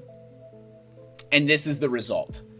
And I mean, these guys, you know, to their credit, a lot of players have been equipping territory war Omicrons. They've been investing more in the Datacrons, because we're getting more droid brains, and we're doing it by just kind of shredding some of the dead weight. So if you're in a guild where everybody's joining, kind of encourage us to be like, listen, if you're not going to participate, it doesn't matter. And this is part of the problem with why, you know, droid brains are so challenging to you know, get. That's my music. Let me go here. Come on, thing. Where's my calculator at? Pull the calculator up. All right, there's a calculator. So here's just an example. If you lose territory war at my level, you get 1 droid brain. Right? So you get 1 droid brain multiplied by 50 members. You get 50 droid brains. The minimum number of players that you need to join with in a guild is 25. So at 25 players, let's say you even just get 4 droid brains for the sake of argument for that win. You drop down to a GP level, you get 4 droid brains for the win. You got 100 droid brains as a guild. Your guild in total gets more droid brains with half of the guild joining, getting 4 of them, than you do for your entire guild joining and losing at a higher galactic power threshold. That's so messed up. That's crazy.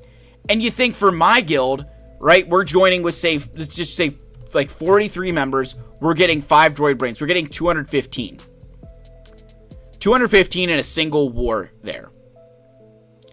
In our old system, we'd get 50 plus 50 plus 50. Oops. We'd get 50 plus 50 plus 50 plus 250. So we get 400 droid brains in a month. Right? We'd lose 3 territory war. We'd win 1. That's a 400 total, droid brains. Right? Now we got 215. 215. Call it 50 for the one lot, or 40, minus 7. And then like 215. Like we're way ahead. So that's one of my big complaints sometimes with again, territory war, just like the droid brain disparity is crazy, and I think it's a good sign that they're trying to fix that.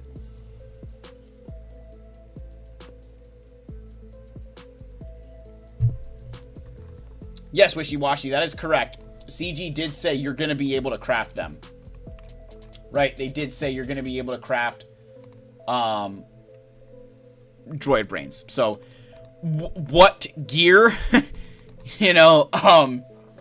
And let's just be, listen, we're going to have to be prepared for something here, right? If I want to get a full 20, if I want to get Gerda keypads, I mean, we're looking at 260 of these pieces to get a Gerda keypad. You can only imagine what this is going to look like for droid brains. It ain't going to be pretty. But with that said, the argument we will all make is, depending on the way some of the gear changes, depending on some of these things, it's going to be easier to come across this gear. One can hope, right? But if this does make some of your Relic 9s easier, what a lot of players have been seeing, right? If you think about the raid,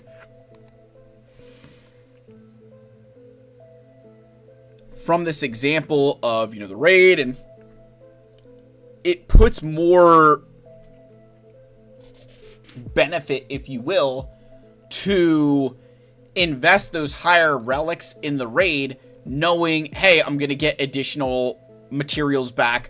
I'm going to be able to make that stuff up in that time frame, and now I'm going to have better teams, going to have better access to content, all that kind of stuff. So I do think this change of making droid brains more accessible will help guilds get further in the raids, because the one thing I give them credit for is, you think about that clone split of Tarkin and Scorch, and then, CX2, Disguised Clone Trooper, and Oppo, each scoring the max 3.6 million. I think that is something that they're going to kind of continue with. For a while I was like, I'm not sure if they're going to want that. I think they're going to continue with this, because what I think they like about it is it's getting players to interact with Relic 9. Relic 9 is, a big deal. Relic 9 is a big thing, and making it more accessible will make rosters have more of these type of things, which gets them more into the raid. So, I definitely think that's an approach that we're going to be seeing here. And I do need to do another raid attempt here. I need to, unfortunately, use my bad batch, because that's what I can score the max with. What other questions you guys have? This has been I cannot tell you guys how awesome this is right now. I love seeing the questions. I love seeing what you guys are asking. It's all been very, intelligent kind of questions.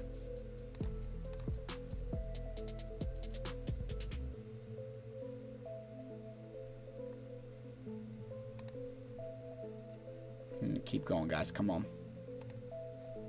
Yeah, I don't want to mark you. I just want to... Okay.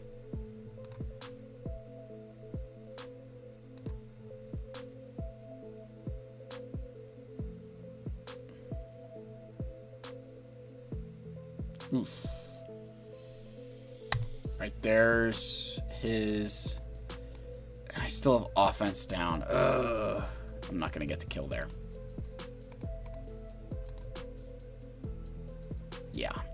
It just wasn't going to happen. Darn it. I hate this team so much. I hate this team so much. I am curious with this new signal data kind of where it goes. I'm wondering if that's also going to go inside of Hondo's event.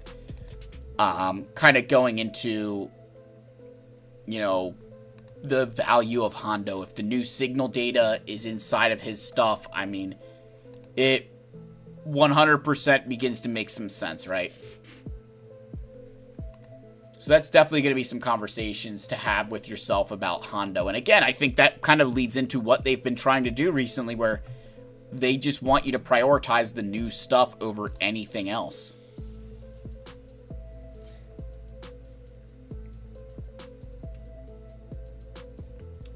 I think there's a difficult conversation in guild leadership. I'm worried about what even a 10% player exodus could do, even if nobody fully quits if they want to go casual. Yeah, you know what, man? I mean, I can understand that to an extent. I can completely get kind of where you're coming from on that front. Ugh, what a joke. But I think I don't think you're going to see, I don't think we would see that kind of mass exodus here.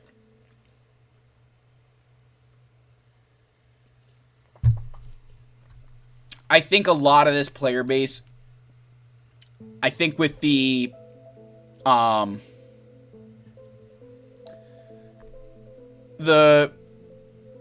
data that I'm going to say I'm going to put faith in is Capital Games is monitoring this situation really closely. EA is monitoring this situation very closely. And I don't know how many of you guys have kind of kept up with this kind of news. I know I've seen a couple players talk about it.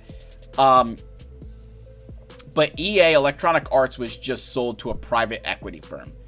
Now, normally when you're sold to private equity firms, you can normally say goodbye to your business. But a lot of times what these equity firms sort of specialize in is they are really, really good at like maximizing profits, but also keeping businesses alive.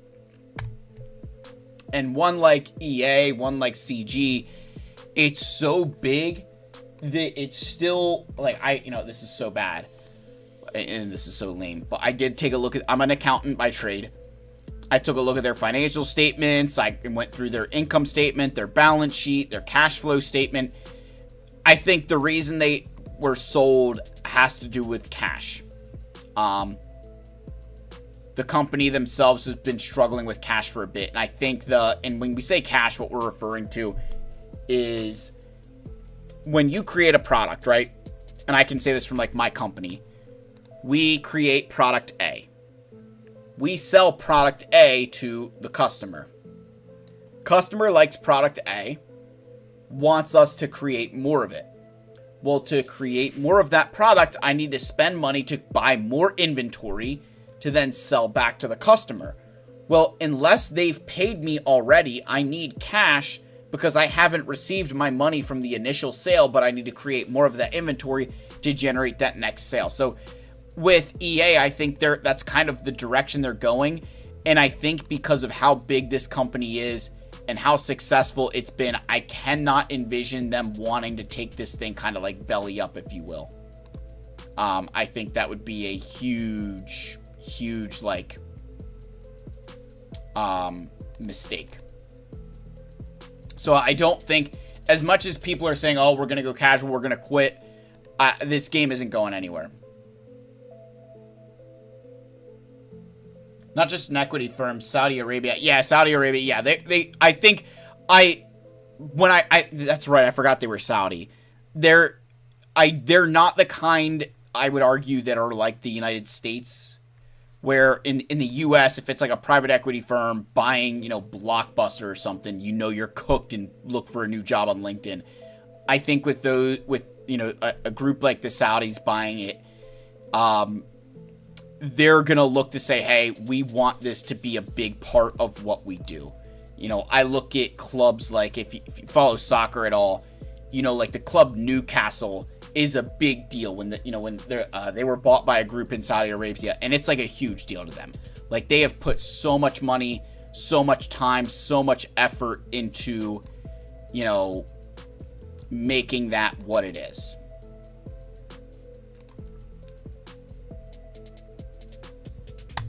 All right, there we go. Let's see if I can get this going here. Nope. All right.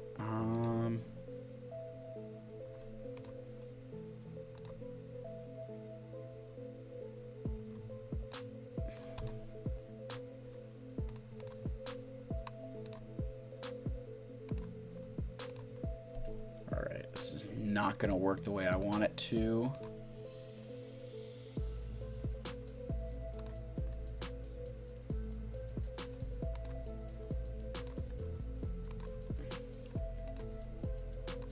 Come on, kill it. No.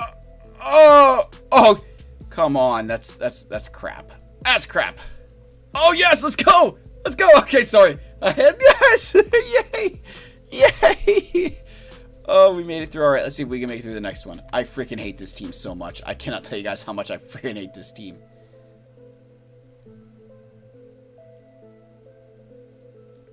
All right. Let's just go after you because I can. Take a knee, crosshair. Of course you don't kill them. Why would you kill them, man?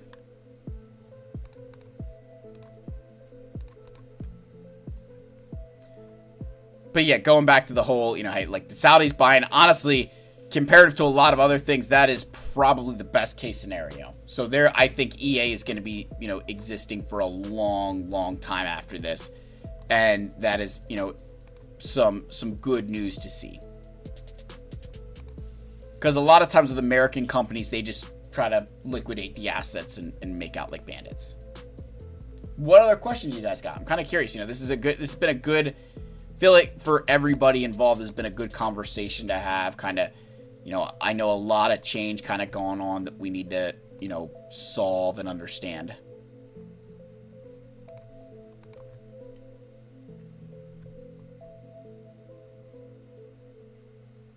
Yes, I agree. I think I do not envision the next, you know, this group of buyers. I do not envision them wanting players to leave.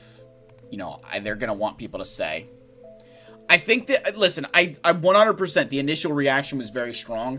But I think the reason that initial reaction was very strong is because they did not give us the, you know, the information we got tonight, I think today is so important. And I think, listen, if, you know, CG, I doubt they're ever listening to me, right? I always say, like, I doubt they're ever listening, but this fireside chat, this really needs to be, if I go back here, this needs to be a staple moving forward. This kind of communication is what we as players need. It's what we deserve. And I really, really appreciate, you know, that they did this. They put it together. We need more stuff like this. And while this was a really long one, not everything maybe needs to be to this length. I think this post deserved this. And my hope is that players read this whole thing. And that's why I wanted to live stream, is because I wanted to read the whole thing to you guys because it's important. You know, they took the time to type this stuff out. If you have ever worked for a company, you know, at all, right, in your professional world, you will learn that, like, when you're going to send a mass communication, your boss and their boss and their boss's boss, like, there are people that will look at that you don't even know exist. It's a big deal that they put it together. So, like I've said, I'm not a huge fan of Relic Delta, but I can understand why they feel it's the direction the game needs to head in. And to an extent, right, and I say to an extent, I can trust them to make good decisions, because at the end of the day, this game has been going on since 2015. We're now in 2025. It's 10 years. There are not that many games of this triple B hero collector that are 10 years old. Yes, and and RoboMelon, you're completely right. I 100% believe that this should have come out first. I think this post is what we needed from the start. And maybe they've learned a lesson with that of the remaining people in the community. We're here. We just need you to keep us in the loop and explain why you feel this change is necessary. If I had to guess, if you had to guess what would be the next legendary for December, I'm thinking Darth Plagueis, since we're getting the Stranger. Yeah, I really don't know what the next legendary could be. I'm not even going to try to speculate on that because I don't know. I really don't have an idea. If I could tell you what I want it to be, I want us to get a, whether it's like Supreme Leader Snoke, maybe, you know, like Darth Plagueis could lift Sith Eternal Emperor. I could see maybe some, you know, there's not a lot of characters that we're missing from, I think next year is 10 years of Force Awakens. And it's also 10 years of Rogue One. So I'm wondering if maybe we get some Blue Squadron characters, right? Because we just got the Rogue One itself, the ship. Do we maybe get, General Draven? Do we get some of these other characters from Rogue One, from Andor, that are not yet in the game? I'm not certain whether they will allow certain other EA single-player IP to continue, like Jedi Survivor. They may consolidate the business to multiplayer sports franchises and hopefully mobile. I think what they'll probably look at is what games are profitable, right? They're going to look at which games drive revenue. The Star Wars IP is one that's very profitable. People will buy Star Wars games to buy Star Wars games. Your EA, the FIFA and the NFL games and NBA, all that stuff, all the things that EA normally does, I still think those are going to happen. It's going to be looking at some of the areas where maybe they can cut back on or increase profits without necessarily going to the extent of increasing maybe a price. Maybe you don't feel the burden, but profits are increasing on their end by cutting costs or looking for other things. They need to do a full Relic 10 in the anniversary rewards. Yeah, I mean, I will say this. I think Relic 10 is going to have to be rolled out in a way that it's accessible almost immediately.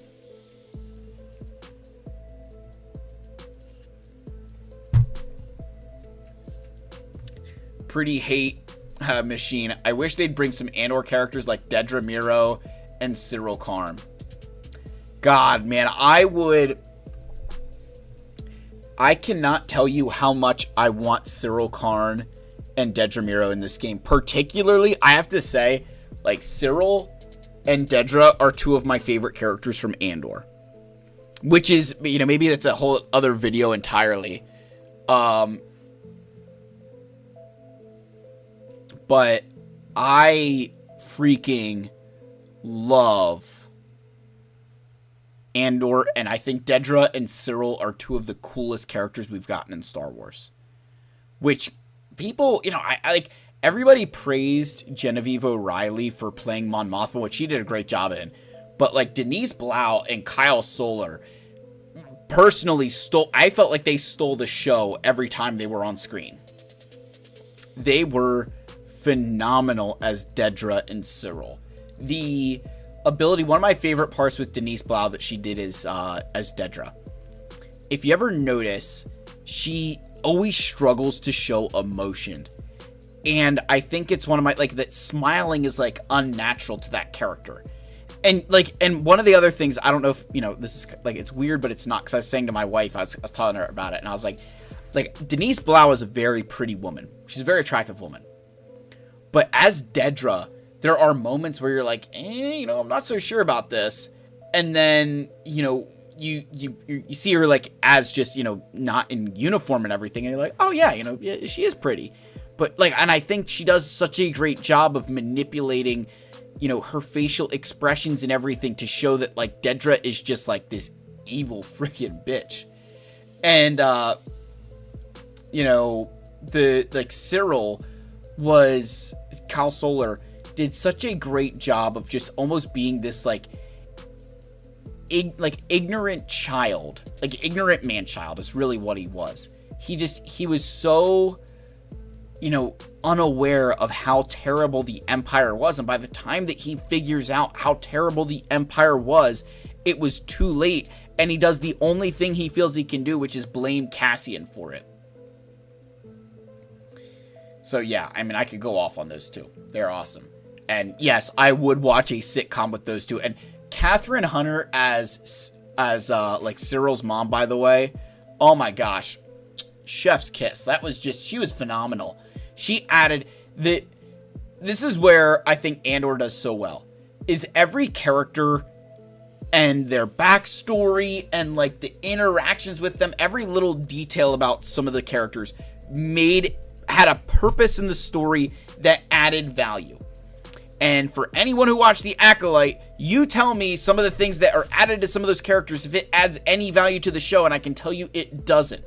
And that's one of the big differences between what The Acolyte did and what I think Andor did, is that Andor, everything was for the purpose of further telling the story. And I think The Acolyte kind of was like, we don't really want to tell a story. Because I hate The Acolyte so much. But I'm still going to get the Stranger in Conquest, because guess what? I'm not an idiot in this game. But yeah.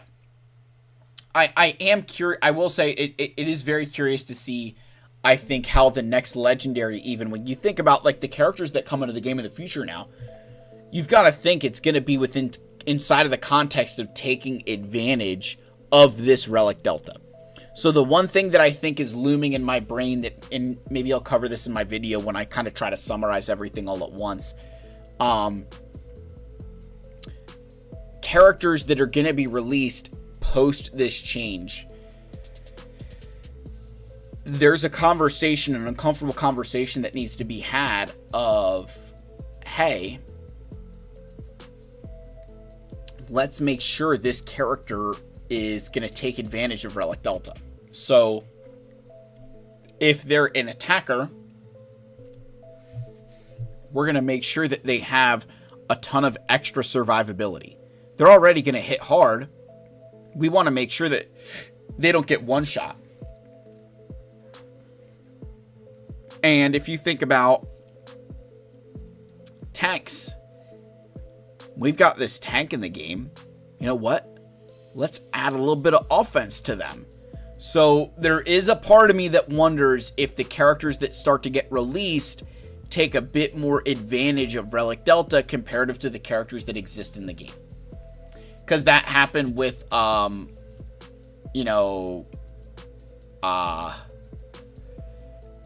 gonna, potentially happen with, you think about like mastery, right? As characters got mastery, the same thing could happen with Relic Delta. RoboMelon said I need to read his last message carefully.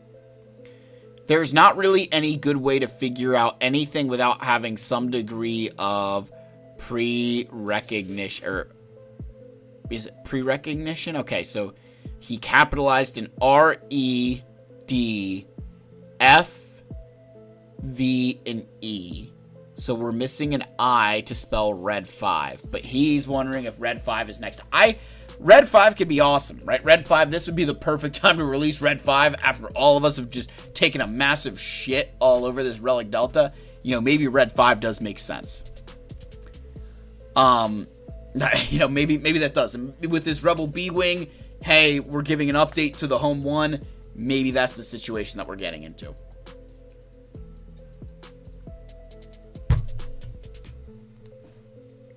Any other burning questions or comments?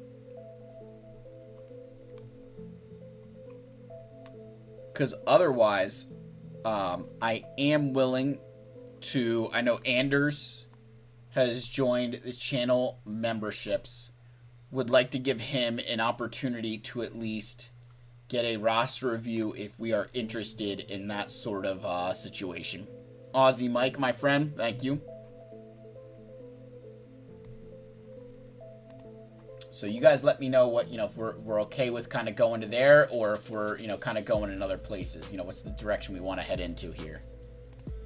I've got a little bit of time left. I'm not going to say I've got a crazy amount of time left in me, but I know Anders joined the council.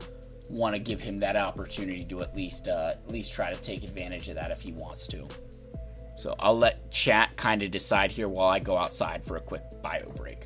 Cause so like right out this door here is my I can go outside and there's some bushes right there. I'm going to take care of some business. I'll be right back, guys.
Kate, what's up, Kate? Fix the stream. Allie's in here too. Wow, holy crap, everybody's joining in.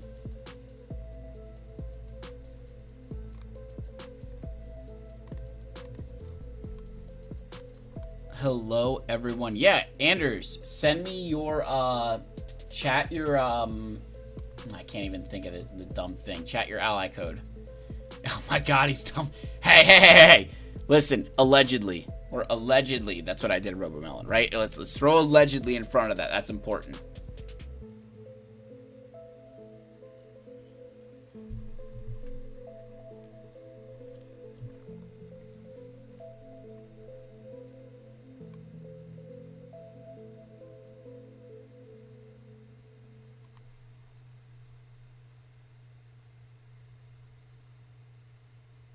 Oh boy, Jorge Luis Delgado Vera. Man, hold on. I'm gonna have to throw that message in Google Translate. My Espanol es no bueno.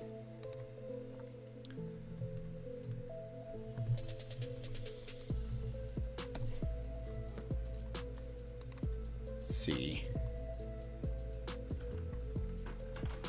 I will leave the game with all the pain of years invested. Yeah, I hear you, man. I know a lot of people feel that way.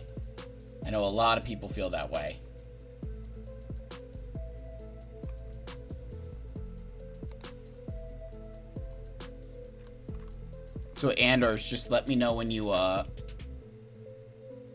yeah, I will say I 100% do not believe that they're going to continue on with the thresholds that they shared. I think those thresholds are going to drop significantly.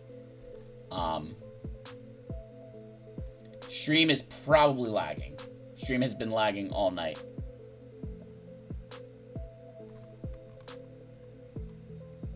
Missing the Eagles hat. I don't have the Eagles hat on. I've got another I was mowing the grass earlier, so I didn't want the sweat to get on the Eagles hat. The Eagles hat is like church clothes. You know, we gotta be careful with the Eagles hat. That's like church clothes, Kate. You know, that's a sacred thing. If it helps, I can wear the belt. I don't know if everybody can see this or not. Let me see here how clear this is. It's not gonna come in right. But this pin, it basically just says belt to ass. Super Bowl. What is that? Super Bowl 59, belt to ass.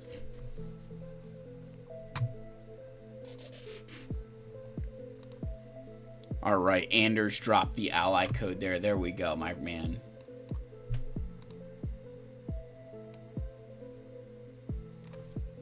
All right, let's get this going, Anders.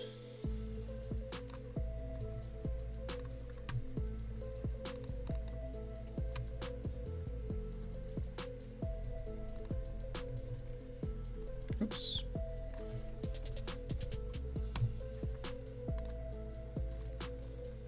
All right, Anders, let's take a look here.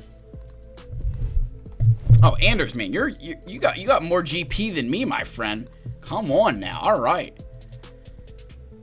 So you are missing a Hondo.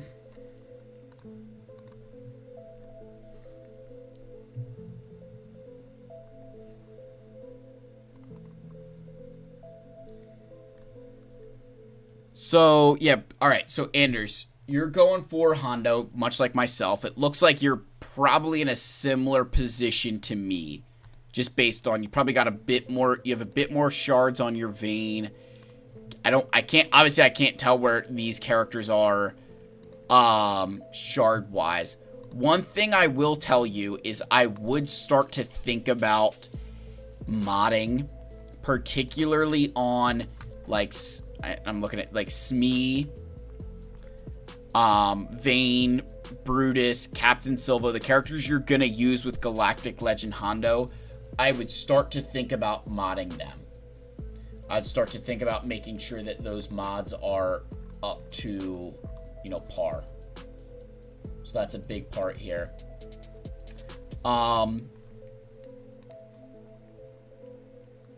The next thing I would probably look at for you.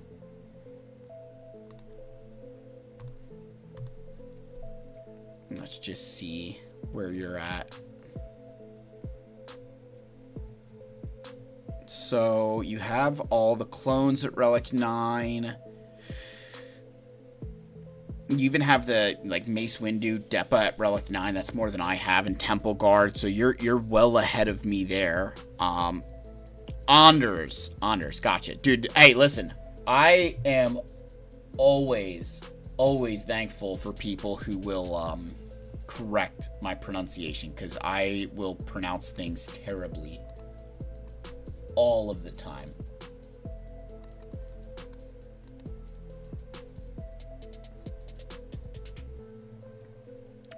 All right, let's see where we're at, Anders. Let's keep going here. So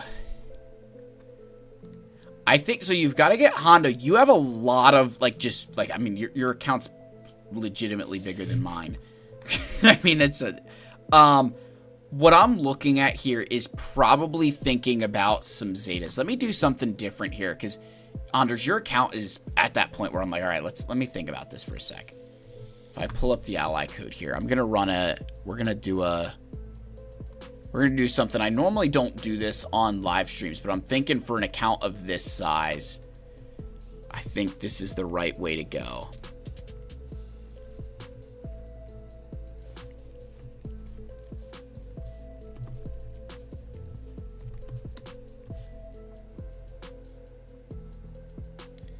So what I'm thinking, man, while I'm looking at your account and I'm just kind of waiting on this, I'm thinking, like, for you, you're probably at a point where, like, there's not a lot of farming you have left to do.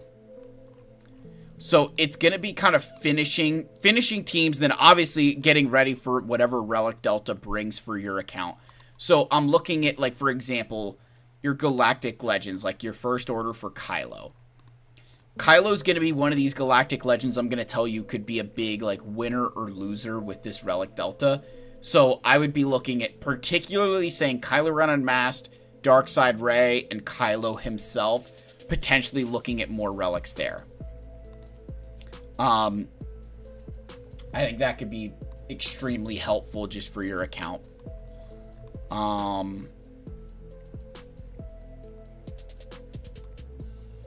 Okay, I'm looking.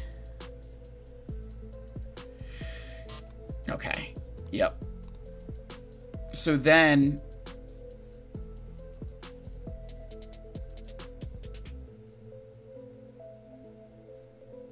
yeah, guys, I don't know what's going on with my video. It's been kind of bugging out on me all night. My bit rate, for some reason, is, I don't know why it's so bad. I don't know what's going on. I've been trying to, it's been trying to fix it all night, and it's just been a mess.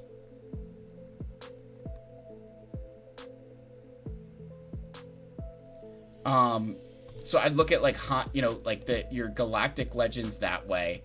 Like, Kylo's a big one.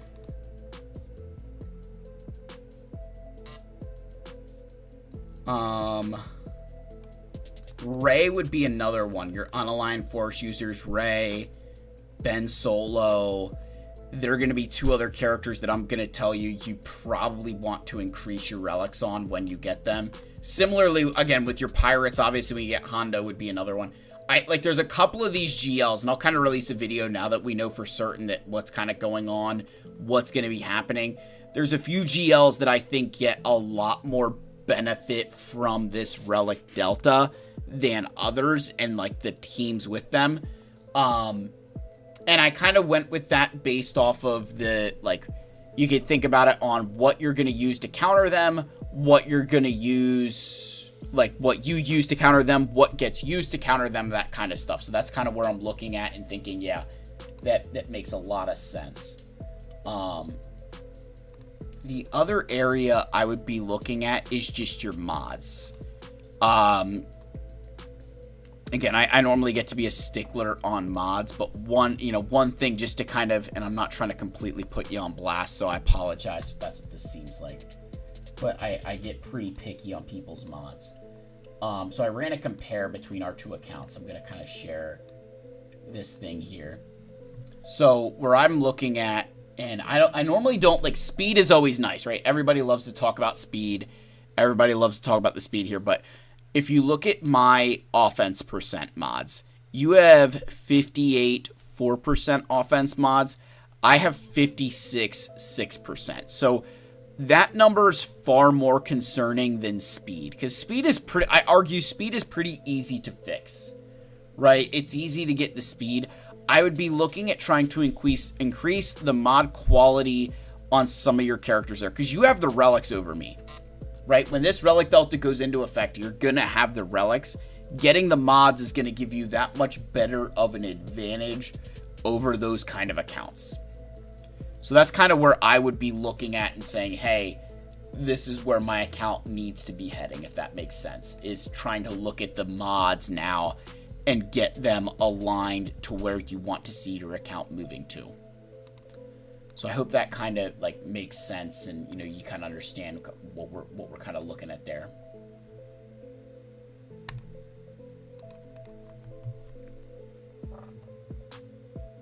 Any other anything else you've got for me, Anders?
All right. If no other questions, guys, I do apologize. We're lagging here. I'm trying to figure it out on my end, what's going on. But if no other questions, I'm going to kind of head out here. I'll try to figure out what the hell's been going on with the stream here. I do apologize for all the lagging on the streaming end. I've been trying to fix this all night. Been battling. Just it's been crazy. I'm not really the best at understanding how all of this works. It's just it's an annoying thing that I feel like I've had to deal with ever since moving to the new house. I feel like it's just been moving to the new house. I don't think it's been I don't know. I mean, I don't understand. But yeah, any other questions you guys have for me? Otherwise, I might just have to end the stream here just to kind of save, preserve a little bit of quality on this thing. I do apologize. It's not been the best of things. Zetas and Omicrons. So that's a good question. On the Zeta front, if I look at your characters here, if I look at like, so Omicrons, I'd start to look at the characters like, say, Luthen. Luthen is a good example.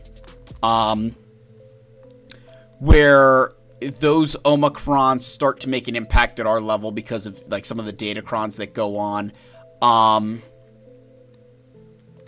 Looking at like some of the pirate ones, I don't know how big your guild is or isn't into territory war, but if your guild's big into territory wars, looking at some of those Omicrons like Jedi Master Mace Windu, Smee, I think Brutus is territory war and Captain Silvo is GAC for galactic, like for Pirate King Hondo. Kind of looking through the rest here. Excuse me. I wouldn't hate getting the Boundless Force Throw on Starkiller. This is a very underrated Omicron, in my opinion. I think that's a very underrated Omicron. I think that does wonders for a lot of people. Just for kind of what it, for like the healing immunity that it inflicts is like ridiculous. It's one of my favorite Omicrons to recommend to people.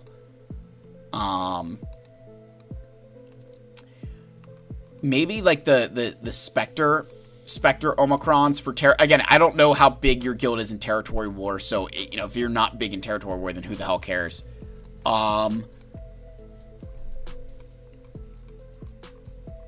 Yeah, there's a lot of territory war ones I would recommend.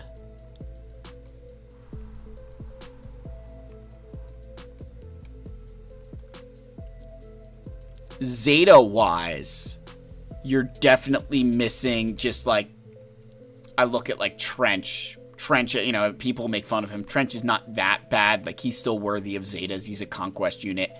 Obviously, you add some Omicrons in there and he gets even better. But probably looking at like, like Pow and Bodhi now being pilots, their Zeta could be helpful in those instances. I'm looking through it, like, because you have even more Zetas than I do, so I'm trying to see if there are characters that are missing Zetas that you really, really need them on. Iden would be a good one, right? TIE Defender's a great ship. Adding Zetas and Omicrons there doesn't hurt.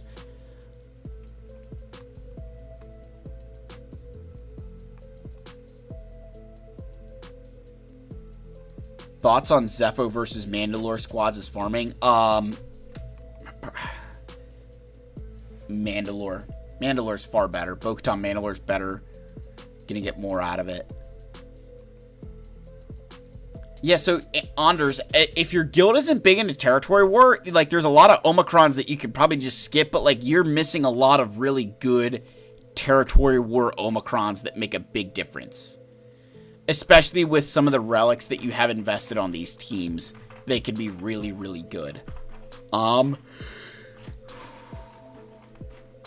Otherwise, Zetas, I think it's just kind of some of these ones maybe at the bottom of your account, but you also, I don't know how many you do or don't have kind of hanging around. But concentrating on pilots could be a good thing, just to kind of make sure that you get that done.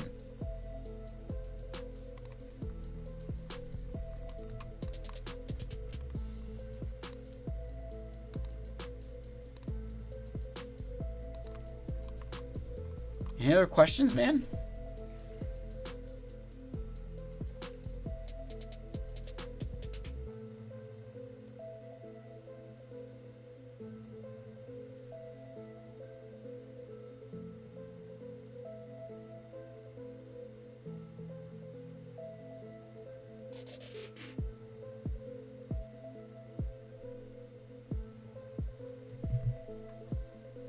Because if not, guys, I might log off here, try to get my video in for tomorrow. I'm in the office, so I'm sure there'll be more updates friggin' coming tomorrow around this topic that I'll need to be prepared for. But I want to try to get my, short form video reaction